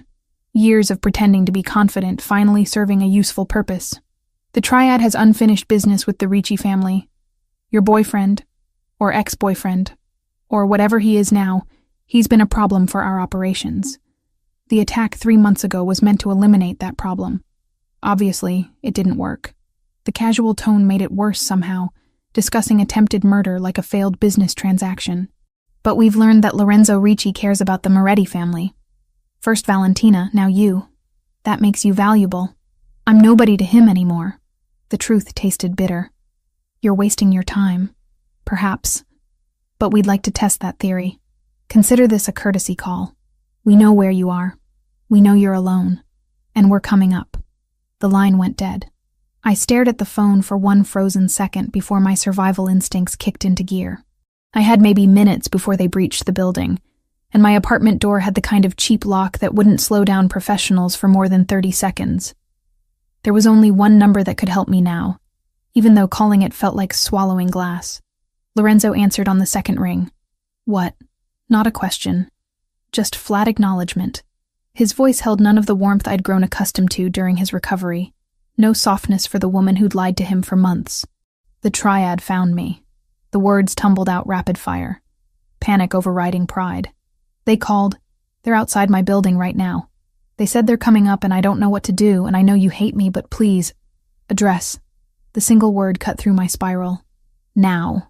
I rattled off the apartment number and building address. The information I'd written on dozens of forms and applications back when this place represented independence rather than a hiding spot. Lock every door and window. Stay away from anything with a sightline from outside. I'm sending people. He paused for half a breath. They'll be there in 10 minutes. Don't open the door for anyone else. The call ended before I could thank him or apologize or do anything except follow his instructions. I locked the apartment door and pushed my pathetic sofa in front of it for good measure, knowing it wouldn't stop anyone determined but needing to feel like I was doing something. Checked the windows, made sure they were secure, then crouched in the bathroom with the door locked because it was the only room without external windows. 8 minutes later, I heard shouting from the hallway. Heavy footsteps.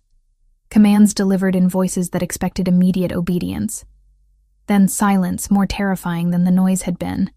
A knock on the door made me flinch so hard I hit my head on the bathroom wall. Lucia Moretti? A different voice. American accent. Professionally neutral. Lorenzo Ricci sent us. We're here to extract you to a secure location.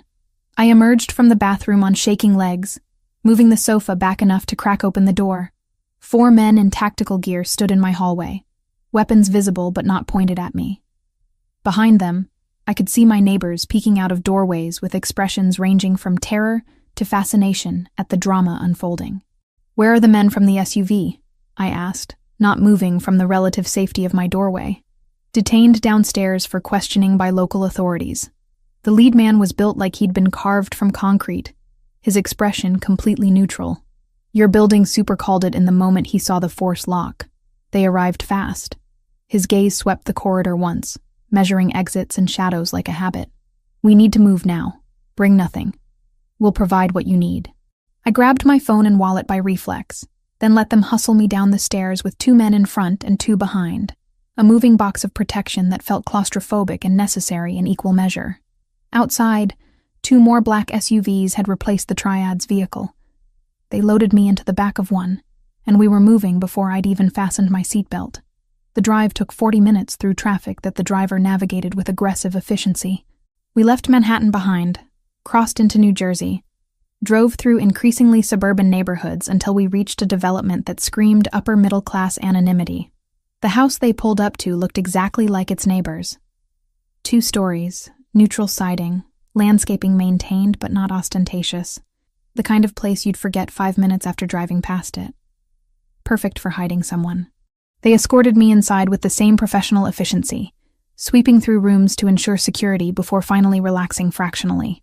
The interior was furnished but impersonal, like a model home or an extended stay hotel. Clean surfaces, neutral colors, nothing that suggested actual people lived here. Lorenzo stood in the living room with his back to the door, looking out the window at the quiet street beyond. He'd lost weight, I realized, the suit hanging slightly wrong on his frame. His shoulders carried tension that hadn't been there even in the worst days of his physical therapy. Secure, one of the security team announced. Perimeter is clear. We'll maintain shifts around the clock. Lorenzo nodded without turning. The team dispersed to stations throughout the house, leaving us alone in the living room's carefully neutral space. Thank you, I said to his back, for sending them, for getting me out. Don't thank me yet. He finally turned, and the exhaustion on his face hit me like a physical blow. Dark circles shadowed his eyes, and new lines had appeared around his mouth in just 4 days. This situation is complicated. I can leave. Go somewhere else. Somewhere they won't find me. There is nowhere they won't find you. He moved to the sofa and sat with the careful movements of someone conserving energy. The triad has been using my relationship with Valentina as leverage for months. The attack 3 months ago wasn't random violence. It was a targeted hit designed to eliminate both me and the woman they believed I loved, removing obstacles to their operations in one strike. I sank into the chair across from him, my legs finally giving out. But Valentina died. They won their leverage. That's what we thought too. Why they backed off after the attack, assumed both of us were dead or broken. His dark eyes held mine with uncomfortable intensity. But someone inside my organization has been feeding them information. That informant reported that you left the mansion, that there was a twin, that you'd been pretending to be Valentina for months. Once they knew you existed, tracking you down through public records was trivial. The pieces clicked into place with sickening clarity. So now I'm the leverage again. Now you're a liability they want to eliminate, and a tool they could potentially use against me. He leaned back, closing his eyes briefly. When he opened them again, something harder had settled into his expression. Which brings us to why you're here instead of somewhere else. Because you're protecting me. It felt presumptuous saying it out loud, assuming he'd extend protection to the woman who'd betrayed him so thoroughly. Because I won't let the triad use another Moretti sister as a playing piece in their war with my family. The correction was sharp, deliberately cutting. This isn't about you specifically, Lucia. It's about not giving them weapons to use against us. That's pragmatic strategy, not sentiment. The words landed exactly as he'd intended them to, drawing clear lines between protection and caring, between what he was willing to do and what he was willing to feel. I nodded, swallowing around the lump in my throat. Understood. You'll stay here under security until we resolve this. 4 bedrooms. Team works in shifts. No external contact without clearance. There's food in the kitchen. Basic supplies in the bathrooms. You're not a prisoner, but you're not free to leave either. How long? Until I eliminate the threat. Or negotiate a truce that keeps you off their target list. He stood. The conversation apparently concluded in his mind. Try to stay out of the way. I have work to do. The first week at the safe house passed in strange, suspended animation. Lorenzo worked from a converted bedroom office, taking video calls and managing operations through encrypted channels I wasn't allowed to observe. The security team rotated through shifts with military precision, acknowledging me with nods, but no conversation beyond necessary communication. I existed in the negative space between captivity and safety, free to move through the house but trapped within its walls by threats I couldn't see. I read books from the surprisingly well-stocked shelves, cooked meals that Lorenzo ate mechanically when reminded, tried not to think about how my entire life had collapsed into this anonymous suburban prison. On the 8th night, everything changed. I couldn't sleep, restless energy making the bedroom feel claustrophobic. I wandered downstairs around 2 a.m. to find Lorenzo still working in his office, the blue light from multiple monitors painting his face in harsh angles. His door was cracked open, and I could hear him speaking in rapid Italian to someone on a call. I was about to retreat when I heard something else. A second conversation happening in the background of Lorenzo's call. Voices speaking what I initially thought was Italian, but resolved into Mandarin Chinese as I focused. My college degree had been in comparative literature with a focus on Asian languages. I'd loved it. Spent 4 years immersed in Chinese literature and culture before dropping out to help Valentina when her life had imploded. The language came back like muscle memory as I listened to the background conversation bleeding through Lorenzo's call. They were speaking in code, but it was cultural code. References to classical Chinese literature that would sound like nonsense to anyone who hadn't studied it extensively. The general prepares his horses at dawn wasn't about animals. It was a reference to a famous military strategy poem about surprise attacks at first light. They were planning something for dawn, something involving the Ricci family's operations. I knocked on the office door frame. Lorenzo's head snapped up, irritation flashing across his face at the interruption. He held up a finger, finishing his call before addressing me. It's the middle of the night. That conversation your contact was having in the background, the Mandarin one. I moved into the office despite not being invited. They're planning an attack. Tomorrow at dawn. On your warehouse, I think, based on the reference to storing grain during winter. Lorenzo stared at me for 3 full seconds. You speak Mandarin. I studied Chinese literature in college. That wasn't casual conversation. It was coded military strategy hidden in classical references. The words tumbled out rushed as I tried to explain.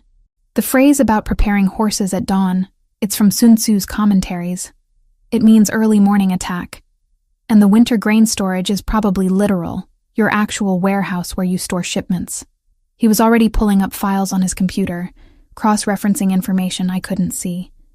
The Eastern warehouse. We have a major shipment coming in tomorrow, valuable enough that losing it would cost us millions, and political capital we can't afford to lose. Can you move it? Not in time. But I can be ready when they hit us. He pulled out his phone, started making calls with clipped efficiency. Anthony, we have credible intelligence about an attack on the Eastern facility. Dawn tomorrow. I need everyone available there in defensive positions by 5 a.m. I backed out of the office, letting him coordinate the response. My part was done. The small contribution I could make toward mitigating the chaos I'd helped create by existing. At dawn, Lorenzo left with half the security team, leaving me under guard with the remainder. The house felt emptier with him gone, more obviously a cage despite the comfortable furnishings. I spent the morning unable to focus on anything, jumping at every sound, wondering if my information had been accurate, or if I'd sent Lorenzo into danger based on half-remembered college courses. He returned at 2 p.m., exhausted, but satisfied. Blood spattered his shirt cuff, but he moved without favoring any injuries, so I assumed it wasn't his. Your intelligence was perfect, he said, accepting the coffee I'd made without being asked. They hit the warehouse at dawn exactly as you predicted. We were waiting. Took them completely by surprise. Anyone hurt? 2 of theirs dead, several injured. We captured 2 of their mid-level people alive, lieutenants who were directing the operation. He drank the coffee in long gulps, needing the caffeine. That gives us leverage for negotiation. Over the next 3 days, Lorenzo orchestrated a truce with cold-blooded precision. The captured lieutenants became bargaining chips in video negotiations I was allowed to observe from just outside the frame. The Triad leadership wanted their people back. Lorenzo wanted guaranteed safety for anyone connected to the Ricci family, including by extension the Moretti sisters. The final video call happened on the 4th day after the warehouse attack. Lorenzo set up his laptop in the living room, positioning himself in the frame with professional precision. Then he gestured for me to join him. Stand here, he instructed, indicating a spot just to his left, close enough to be clearly visible, but slightly behind him, in a position that suggested both protection and ownership. The call connected to show 3 men in an elegant office somewhere I didn't recognize.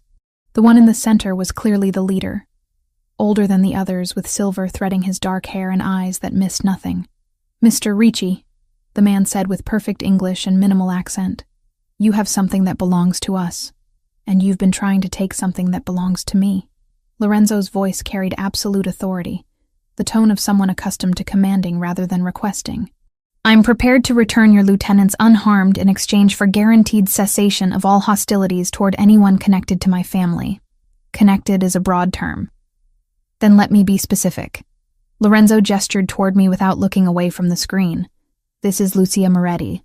She's under my permanent protection. Any action taken against her or her family will be considered an act of war against the Ricci organization. Is that clear enough? The Triad leader's eyes moved to me, assessing and cataloging. The replacement sister.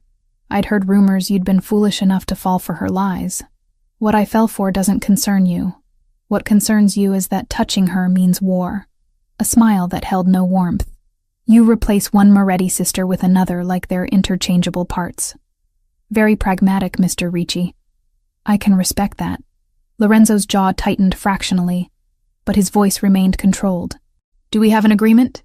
Return our people unharmed by midnight tonight. We'll withdraw all operations targeting your family, including the sisters. The leader leaned back in his chair. But Mr. Ricci, a word of advice. Be careful which ghosts you try to resurrect. Sometimes the replacement is more dangerous than the original. The call ended before Lorenzo could respond. The silence that followed felt weighted, full of things neither of us knew how to say. Lorenzo closed his laptop with deliberate care, then sat without moving for a long moment. "Thank you," I said finally, "for including me in the truce terms. Like I said, pragmatism," but his voice held less edge than it had before. Exhaustion bleeding through the careful control. "You saved lives with that translation. My people. Potentially civilians if the attack had gone differently. That counts for something. It doesn't erase the months of lies. No." He looked at me directly for the first time since the video call. "It doesn't. But maybe it's a first step toward understanding that you're more than just the lie you were asked to tell. It wasn't forgiveness, wasn't absolution or restored trust, but it was acknowledgement, recognition that I existed as Lucia, separate from the ghost of Valentina. And in that moment, sitting in a safe house living room with coffee going cold on the table between us, it felt like the first honest thing that had passed between us since the day he woke from his coma. The truce with the triad, held through tense negotiations that stretched across the second week at the safe house. Lorenzo worked around the clock, coordinating with Anthony and other family members I heard but never saw, assembling the pieces of a deal that would keep everyone alive. I existed in the margins of that work, present but peripheral. The security team had relaxed fractionally after Lorenzo returned from the warehouse attack unharmed, but the house still felt like a fortress designed to keep the world out, and me contained within. On the third day after providing the translation that had saved the warehouse operation, Lorenzo emerged from his office around dinner time, looking more exhausted than I'd seen since his coma. He found me in the kitchen assembling sandwiches because cooking felt productive when nothing else did. "You don't have to do that," he said, leaning against the counter. "The team handles meals. I needed something to do with my hands." I finished cutting the sandwich and slid the plate toward him. "Turkey and Swiss. There's mustard if you want it." He took the plate without argument, too tired to maintain the careful distance he'd been preserving. We ate in silence for several minutes. The only sound, the quiet hum of the refrigerator and distant voices from the security team's shift change. "The translation you provided," Lorenzo said eventually, setting down his half-eaten sandwich. "The way you decoded their references to classical literature and military strategy. That wasn't something you learned casually. I studied Chinese literature for 4 years in college. Comparative literature with a focus on East Asian cultures." The words came easier than expected, talking about the life I'd abandoned so long ago. I was good at it. My professors said I had a natural ear for linguistic patterns. What happened?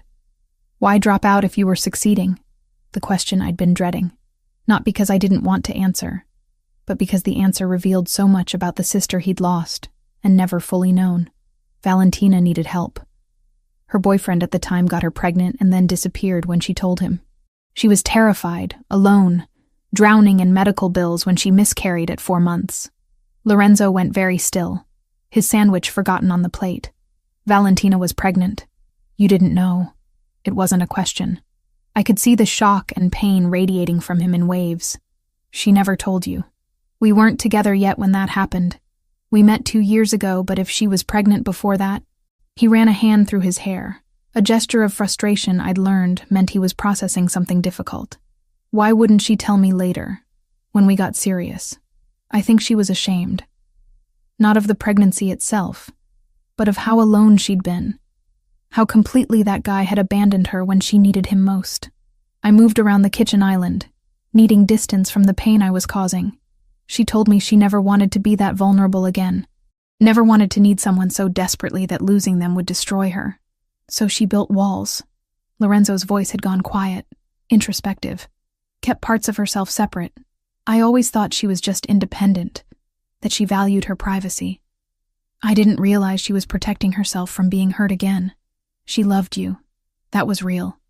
But the parts of herself she kept hidden, those were real too.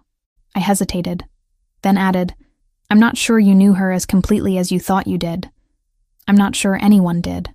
He processed this in silence, his dark eyes distant with thoughts I couldn't read. When he finally spoke again, his voice carried a weight of realization. You gave up your education to help her through that. Dropped out to work and cover her medical bills. She was my sister, my twin. We'd shared everything since before we were born. How could I not help her when she needed me? And then she built a life you weren't part of. There was no judgment in his tone, just observation. met me, got engaged, kept her apartment in Manhattan separate from the family she'd come from. Left you behind. The words stung because they were true. Valentina had climbed out of the hole that pregnancy and abandonment had dug. And she'd done it by creating distance from everything that reminded her of being vulnerable, including me. She didn't mean it as rejection, I said, though I wasn't sure I believed that completely. She was trying to become someone new, someone who couldn't be hurt the way she'd been hurt before. But it left you working 2 jobs to pay rent on an apartment you could barely afford, while she wore designer clothes and planned a wedding that probably cost more than you made in a year. Lorenzo stood, pacing to the window with restless energy. I gave her everything she wanted. Money, status, protection. And I never knew she had a twin sister struggling to survive. She kept us separate on purpose. I think she was afraid that if you knew too much about where she came from, you'd see her differently, as less than the polished woman she'd worked so hard to become. He turned to face me, and something in his expression had shifted. Not forgiveness exactly, but understanding. The woman I loved was more complicated than I gave her credit for, and the woman who's been pretending to be her is someone completely different than I assumed. I'm not her. I never was, even when I was trying my hardest to be. No, you're not. He moved back to the counter, finishing his sandwich with mechanical efficiency. You're the sister who sacrificed her future to help family, who learned languages because you genuinely loved them, not because they were useful tools, who translated enemy communications in the middle of the night and probably saved lives without expecting anything in return. The assessment felt too generous, like he was building me into someone better than I actually was. I'm also the person who lied to you for months, who wore your dead fiancé's face and let you believe in something that wasn't real. Yes, you're that too. The acknowledgement hurt more than anger would have. I don't know how to reconcile those things yet. The woman who helped me versus the woman who betrayed me. Maybe they're the same person. Maybe they're not. I'm still figuring it out. Over the following weeks, an unexpected pattern emerged. Lorenzo would work in his office for hours, then emerge seeking conversation rather than solitude. We'd talk about inconsequential things at first. Books on the safe house shelves, news from the outside world, the way the security team played cards during their downtime. But gradually, the conversations deepened. 3 weeks into our forced proximity, during a late evening when exhaustion had stripped away our usual defenses, Lorenzo told me about growing up knowing his entire life was predetermined. How his father had died when Lorenzo was 19, thrusting him into leadership before he was ready. How Anthony had wanted to take over, but family tradition dictated the role go to the younger brother, who'd been groomed for it since birth. I never had a choice, he said, staring into whiskey he'd poured but barely touched. Not about the business, not about the violence that comes with it, not about building my entire identity around being the boss everyone feared. It was just what I was, what I had to be. Did you ever want something different? I asked from my position on the opposite sofa, maintaining the physical distance we'd wordlessly agreed upon. Every day for the first 5 years. Then I stopped wanting it because wanting things you can't have is torture. He took a small sip of whiskey, grimacing slightly. Valentina understood that, I think. She'd also built herself into someone she had to be rather than someone she wanted to be. That's part of why we worked. We were both performing versions of ourselves that the world demanded. And now I'm tired of performing. 3 months in a coma gives you perspective on what matters and what's just theater. He set down his glass with a soft click against the table. I'm trying to figure out how to be Lorenzo Ricci without the costume. It's harder than it sounds. I shared my own version of the same struggle. Growing up as Valentina's twin, always the quieter one, the less vibrant one. The one people forgot was in the room. How I'd gotten used to being second choice, to taking up less space, to making myself smaller so my sister could shine brighter. She was the sun, and I was the moon, I said, wrapping my hands around the tea I'd made. People only noticed me when she wasn't around to outshine me, and I accepted that as just how things were. Like you accepted being the boss. We both got used to roles that didn't fit quite right, but you fought your way out of that role when you dropped out to help her. That took courage, or stupidity. The line between them is thinner than people think. He smiled at that. A real smile that reached his eyes for the first time since the apartment confrontation. Maybe. But I'm starting to think stupidity motivated by love is just another word for loyalty. The conversation ended there, but something had shifted between us. Not forgiveness, not restored trust, but recognition. We saw each other more clearly than before, stripped of the masks we'd both been wearing for different reasons. On the 25th day at the safe house, Lorenzo appeared in the living room late one night, looking more troubled than usual. I'd been reading, unable to sleep, and looked up at the sound of his footsteps. "I need to visit Valentina's grave," he said, without preamble. "I haven't been since before the accident. Keep putting it off because I don't know what to say to her." He paused, then added, "Would you want to come?" "You don't have to. But if you wanted to say goodbye properly, this would be the chance." The offer surprised me. Including me in something so personal felt like an invitation across the distance he'd been maintaining. Yes, I'd like that. We drove the next morning with 2 security vehicles flanking us, a convoy of protection moving through early traffic toward the cemetery where Valentina had been buried 3 months ago. I'd attended the funeral from a distance, watching from my car as the Ricci family and Valentina's society friends said goodbye to someone they'd thought they knew. The cemetery was exactly what I'd expected. Manicured lawns, marble headstones, the quiet pretension of money extending even into death. Lorenzo led the way to a plot beneath a maple tree, its leaves just starting to turn with the changing season. The headstone was elegant, simple, Valentina Moretti, with dates that bracketed a life too short and more complicated than anyone had realized.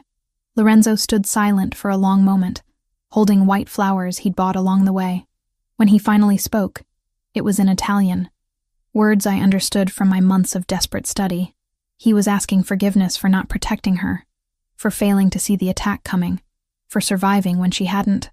I waited until he stepped back before placing my own offering. A letter I'd written in the pre-dawn hours, trying to articulate an apology that could never be adequate. I'd sealed it in waterproof plastic so the rain wouldn't destroy it, then tucked it against the base of the headstone, where flowers and time would eventually cover it.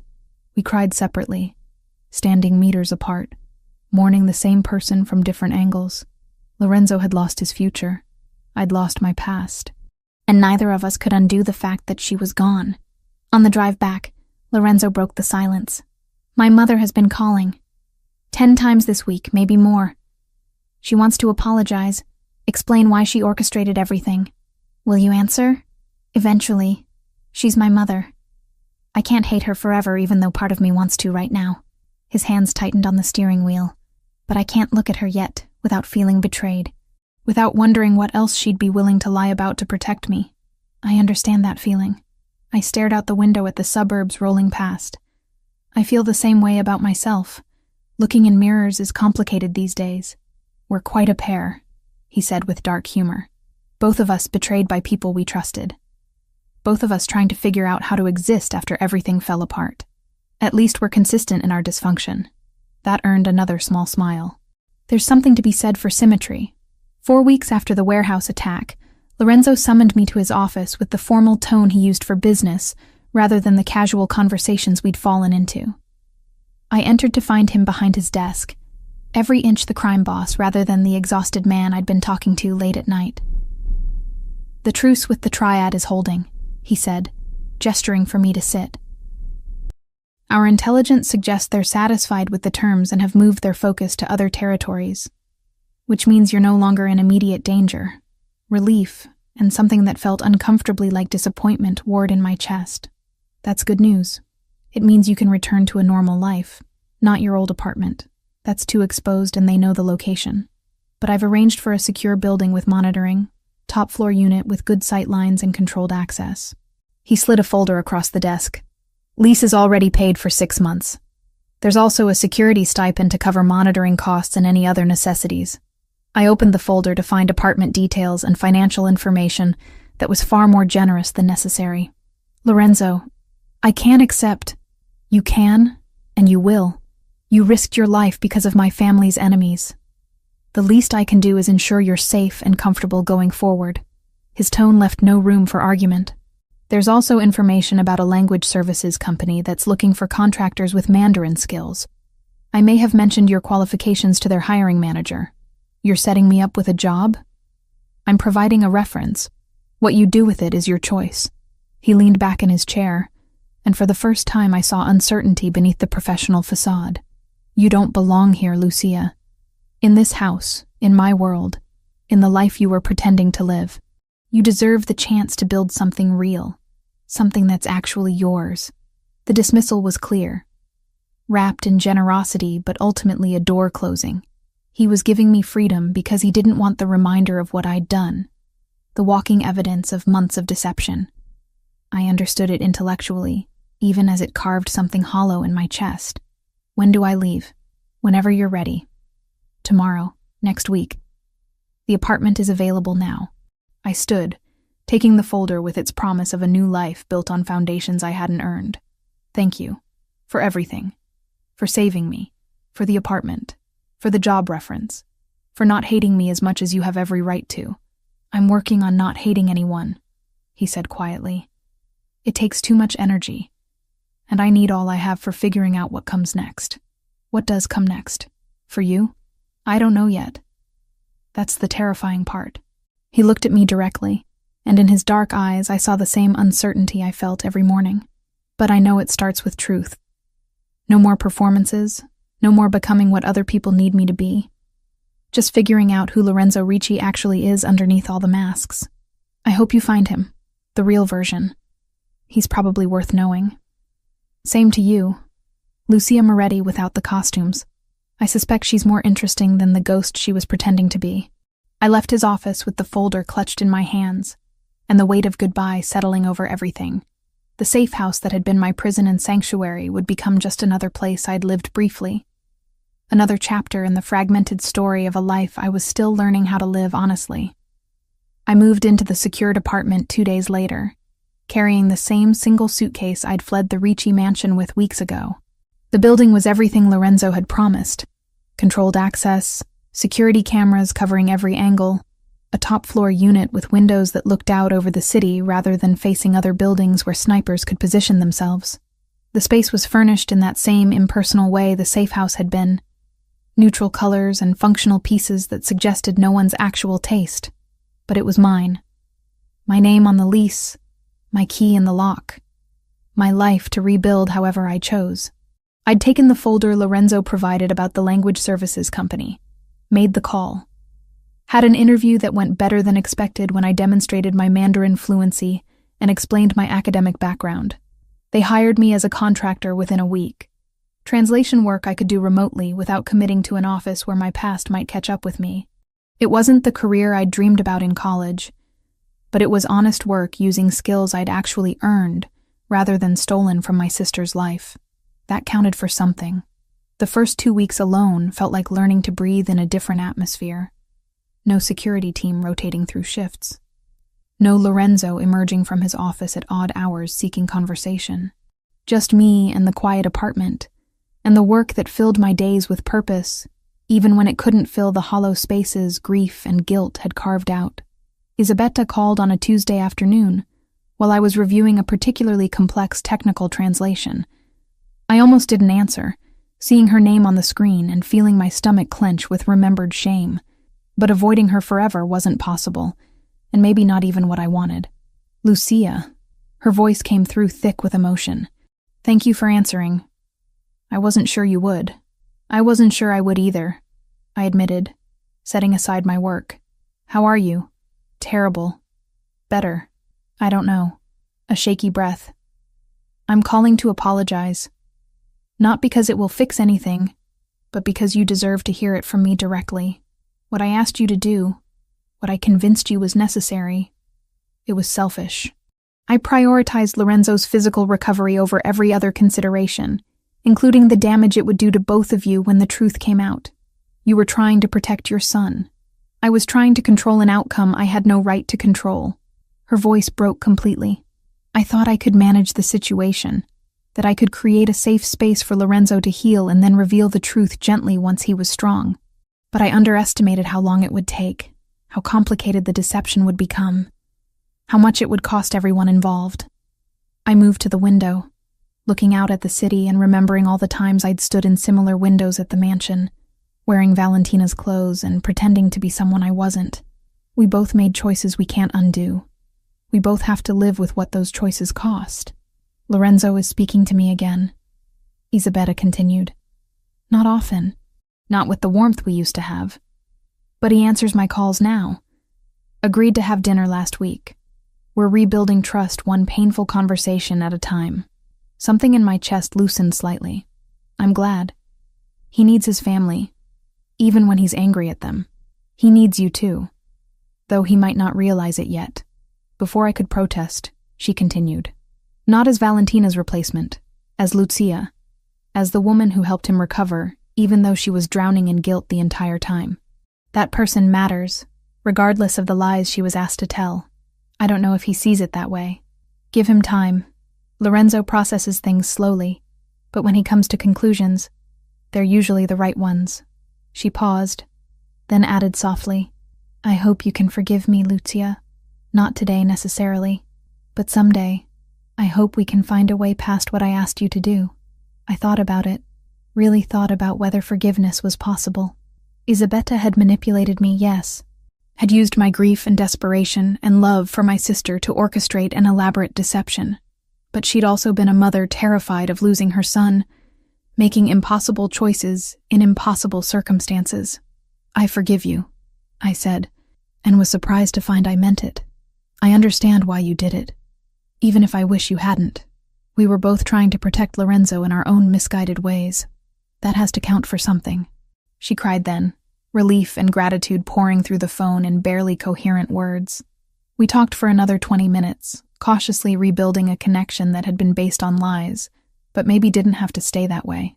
When we finally hung up, I felt lighter somehow, as if forgiving her had also created space to forgive myself, just slightly. 1 month and 3 days after leaving the safe house, someone knocked on my apartment door at 7 p.m. I checked the security camera feed on my phone before answering, a habit Lorenzo's people had drilled into me during the weeks of active threat. Lorenzo stood in my hallway holding flowers. My heart did something complicated and painful in my chest. I opened the door slowly, taking in his appearance with the kind of attention you give to something you thought you'd lost. He looked better than he had at the safe house. The weight he'd lost during his coma and its aftermath had started to return. The exhaustion that had been carved into his features had softened into something more manageable. He wore casual clothes, jeans, and a dark sweater, looking more human and less like the crime boss who'd orchestrated truces and ordered operations. "These are for you," he said, holding out the flowers. They were coral-colored, unusual and beautiful, nothing like the traditional roses that would have felt loaded with implications. I didn't know what you liked, so I asked the florist for something that felt like new beginnings. I took the flowers, their stems cool against my palms. "They're perfect. Do you want to come in?" He entered with the careful movements of someone navigating unfamiliar territory, looking around the apartment I'd been living in for a month. "It's nice. Better than that place you were in before, at least from the security assessment. Much better. The job you helped me get pays well enough that I could have afforded something decent on my own, but this is definitely an upgrade." I found a vase under the sink and started arranging the flowers, needing something to do with my hands. "How are you? How's the restructuring going?" Slowly.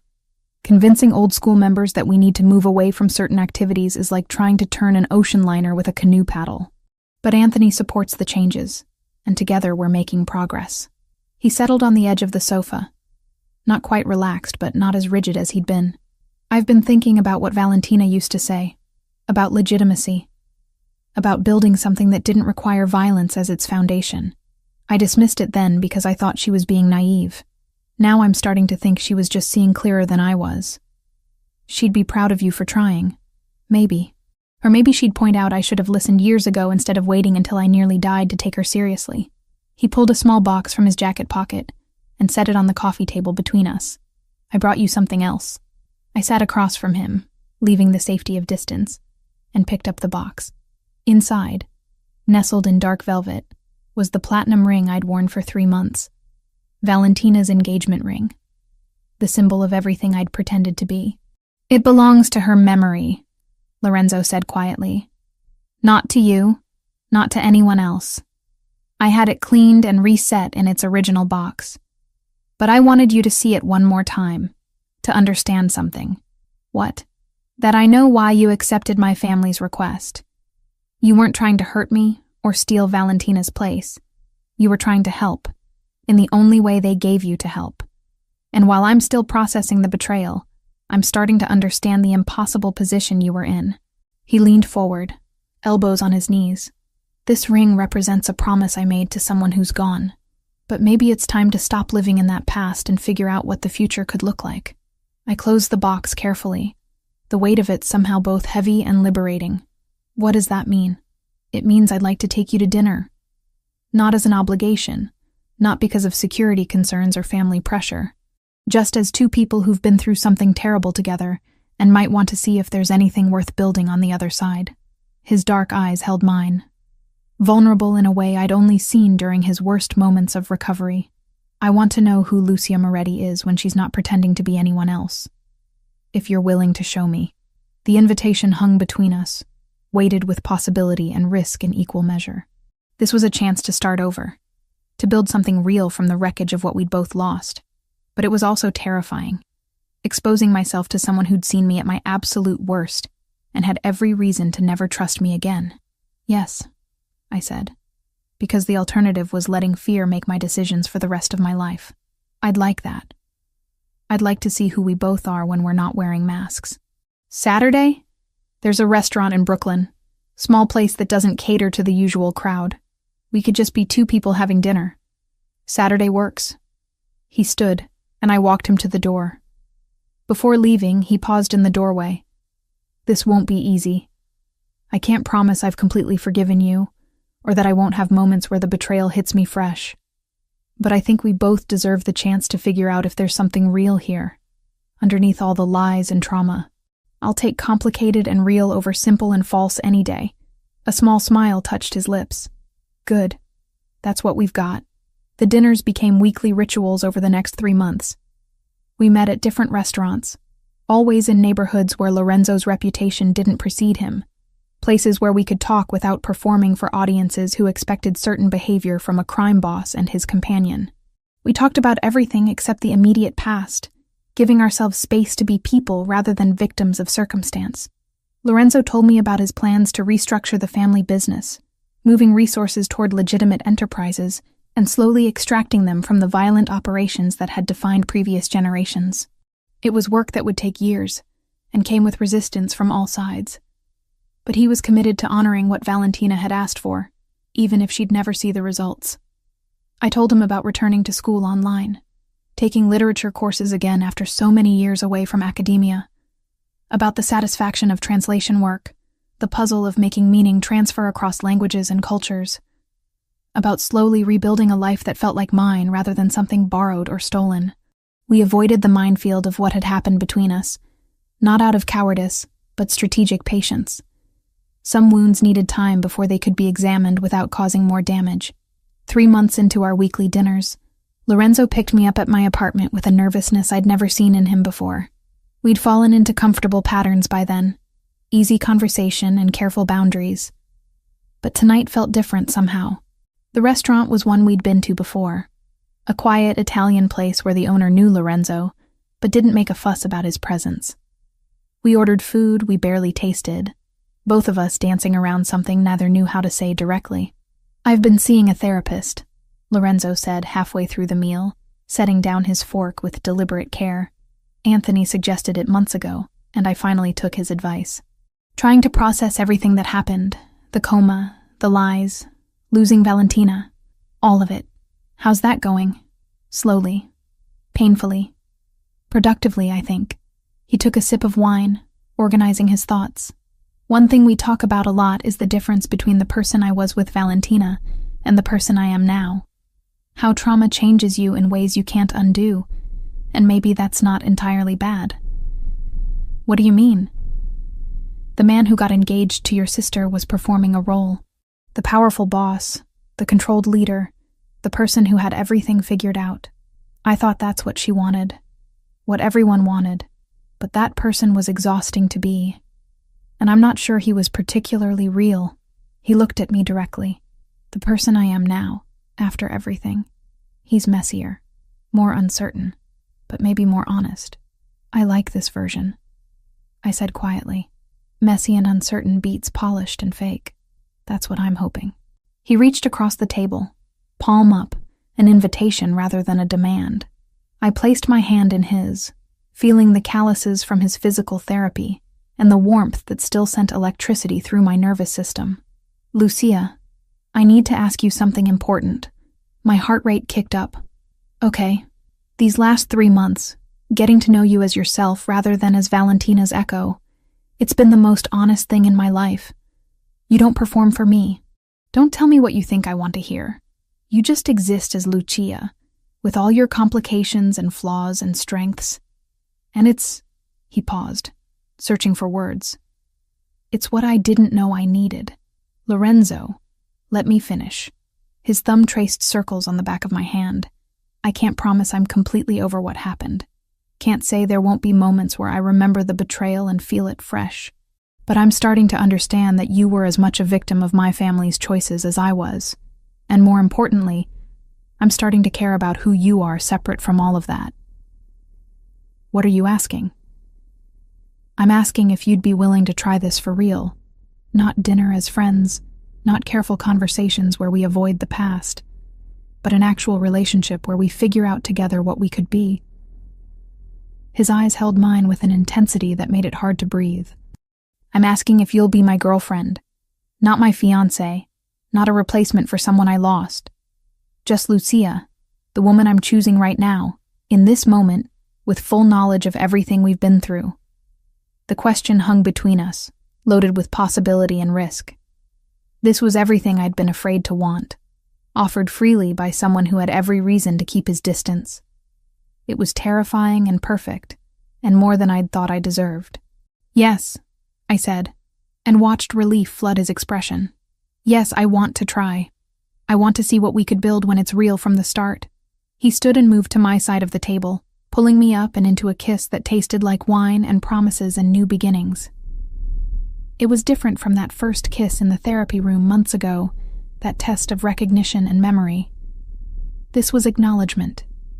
Two people choosing each other with clear eyes and honest intentions. When we pulled apart, both of us were smiling. Not the careful expressions we'd been wearing for months, but genuine joy at taking a risk together.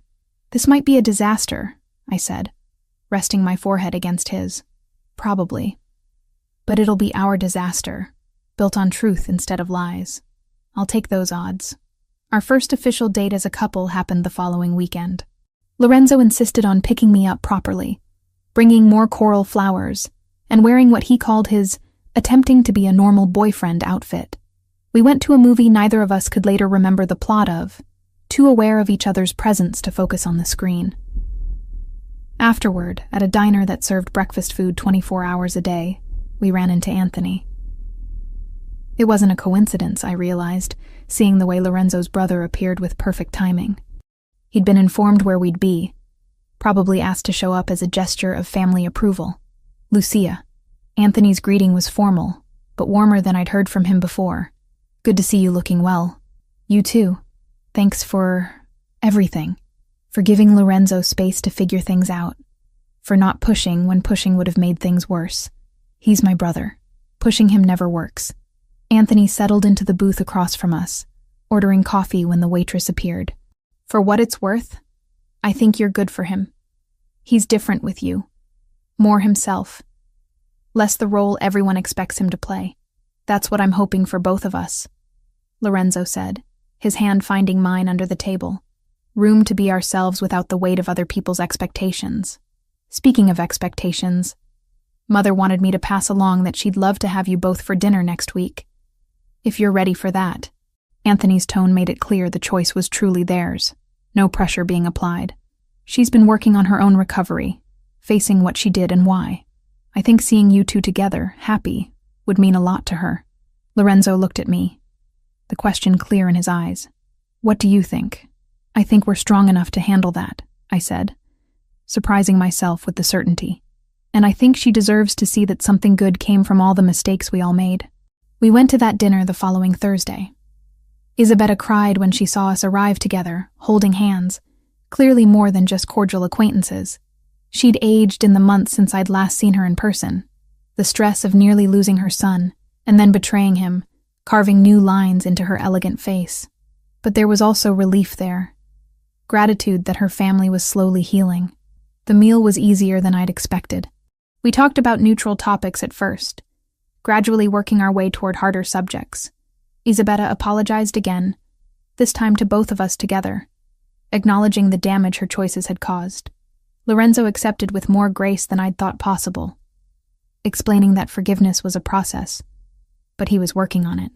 Anthony made dry jokes that cut tension when it threatened to rise too high. By dessert, we were almost relaxed.